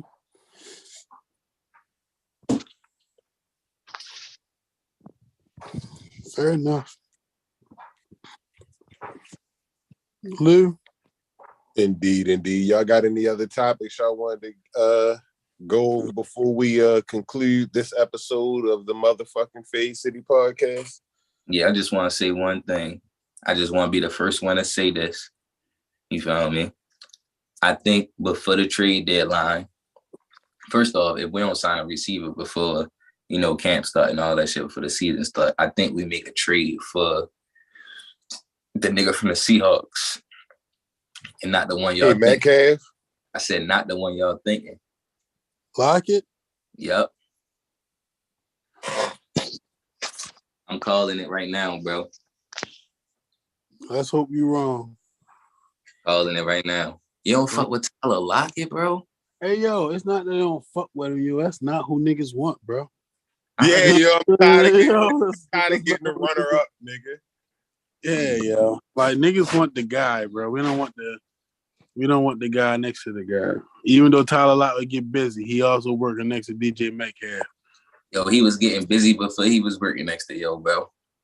Yo, give me DJ or nothing at all. Yeah, I need DK Metcalf for nothing at all. I keep calling him DJ. Yeah, DK. I need DK, yo. Like, I take DK. I take Debo. Niggas is not getting none of them receivers, bro. Who else would I run? You know what I mean? Let's see what these young boys can do, man. Fuck it. I take the Andre Hopkins. Like, I take any of them niggas is good as great. We picked up a nigga from Oregon, Devontae Williams, something like that. So there you go, Lou. It's close. Hey, Devon Dudley, nigga. Any of them niggas. He might be the next best D out here. Hey, pause, but indeed. I mean, I'm trying to have anything you want to get through before we end, Trey? Yeah. Download my music on all streaming platforms. Trey Holiday Shells. Happy birthday to my nigga Shells, a motherfucking Hootie Mac. Cheeto needed a fucking charger. He probably need a new phone altogether. Don't charge, bro. Chef Dad got them tacos on Tuesday at the Hamilton Inn over there on Harford Road. Banging. And fuck bitches, get money. Hey, no, one more time, one more thing, yo. Hey, Lou, did you play the song, yo? For this nigga? So Dad, rap your verse, yo. What's up, my nigga? Yeah, you asked me about playing songs, and we ain't heard your verse yet, dog. Right, man. Hey, yo, Lou, man, put that shit on. Lou's in the group chat. Put that shit on real quick. Oh, that shit is in the group chat, nigga. Bro, fuck. That's how we gonna outro this motherfucker today. Chef Dev bars. Something you gotta deal with. No matter how many shrimps you peel, you gonna have to deal with this ill shit, nigga. RNS Mr. Don't Do. All right, hold up. We gotta hit it. We gotta hit niggas with the shiznit on the way out. Hold up, nigga. It's wild, yo. Nah, nigga. You knew this was going to happen. Chef Dizzle. Hey, yo, I was like 18, bro. 20. No, like 20. It's Chef David, man, this bitch. Certified earner. Y'all niggas in the streets killing each other. I just stay with the burners. Ooh. Ooh, yeah. Call that bitch a professor. Ain't none of y'all niggas slicker than this. You get bitches with your coke money, but your girl love the flick of my wrist. And look at this nigga. She love the way I whip it. Yeah. The freshest nigga. Yeah, we got it all. From Knicks to bricks from the shop. Dope money is shit. Let's go buy them all. Dope money, coke money. That's no lie to all my niggas strapped. Check not enough. When we hit the club, fresh as shit. We stand out above. We just on the rise. Ain't no hate at all, no hate at all. Cause my niggas with me. I go waka, they go flocka. You imposter, you get knocked. Niggas wanna be real. Mama told me just play my part. Nigga, I go waka, they go flocker. You know what I'm saying? Y'all niggas stupid shit, bro. That shit must have been pre-Muslim because you were talking about a lot of shit just now. I go waka, they go flocker. His niggas with guns. Your niggas still got guns? Not still. Rico, get me out the line with this nigga. This has been the motherfucking Fade City Podcast presented to you. Yes. By Chef Dev. Yeah. And bomb ass shit that like niggas should have thought of, that niggas didn't think of, that Chef Dev thought of first. Yeah. Such as what we're about to see in this closing video. Fruity Pebble Waffles out. Yeah. Fruity Pebble Waffle sandwich though. Like what the fuck? Niggas is crazy. Real bacon on there though. Niggas is crazy, bruh. Niggas is nuts. Like I had a Fruity Pebble. I want some Fruity Pebble cupcakes. I like Fruity Pebbles actually. Anything you can take and put Fruity Pebbles in, I'm cool with. I should make a cake. Yo, them Fruity Pebble waffles was some other shit though, bro. I ain't gonna lie to you. The Fade City motherfucking podcast. And we out. Yeah. Fruity Pebble. Run this. Catch the fade, I'll rush you on strike. Raised in Baltimore City. Grew up with some bad boys to gum diddy. Niche, gang my committee, yeah, them niggas in the video. I'ma rep this shit until we sitting pretty with a foreign biddy coming to America like Semi. Set a double D's, tryna motorboat the titties. Smoking till we dizzy, got a bottle full of Henny. Yeah, I shot the niggas out a lot and I don't get a penny. Fuck it, I do me. I do need to try to calm down. That's usually, so I beat the beat, abuse loose leaf. Sitting lighting up like the crew chief. It was times couldn't stand on my own 2 feet, like where I'm going to sleep. Work hard, spend every hour in the barbershop. How else am I going to eat? Yeah, that bitch was good, though.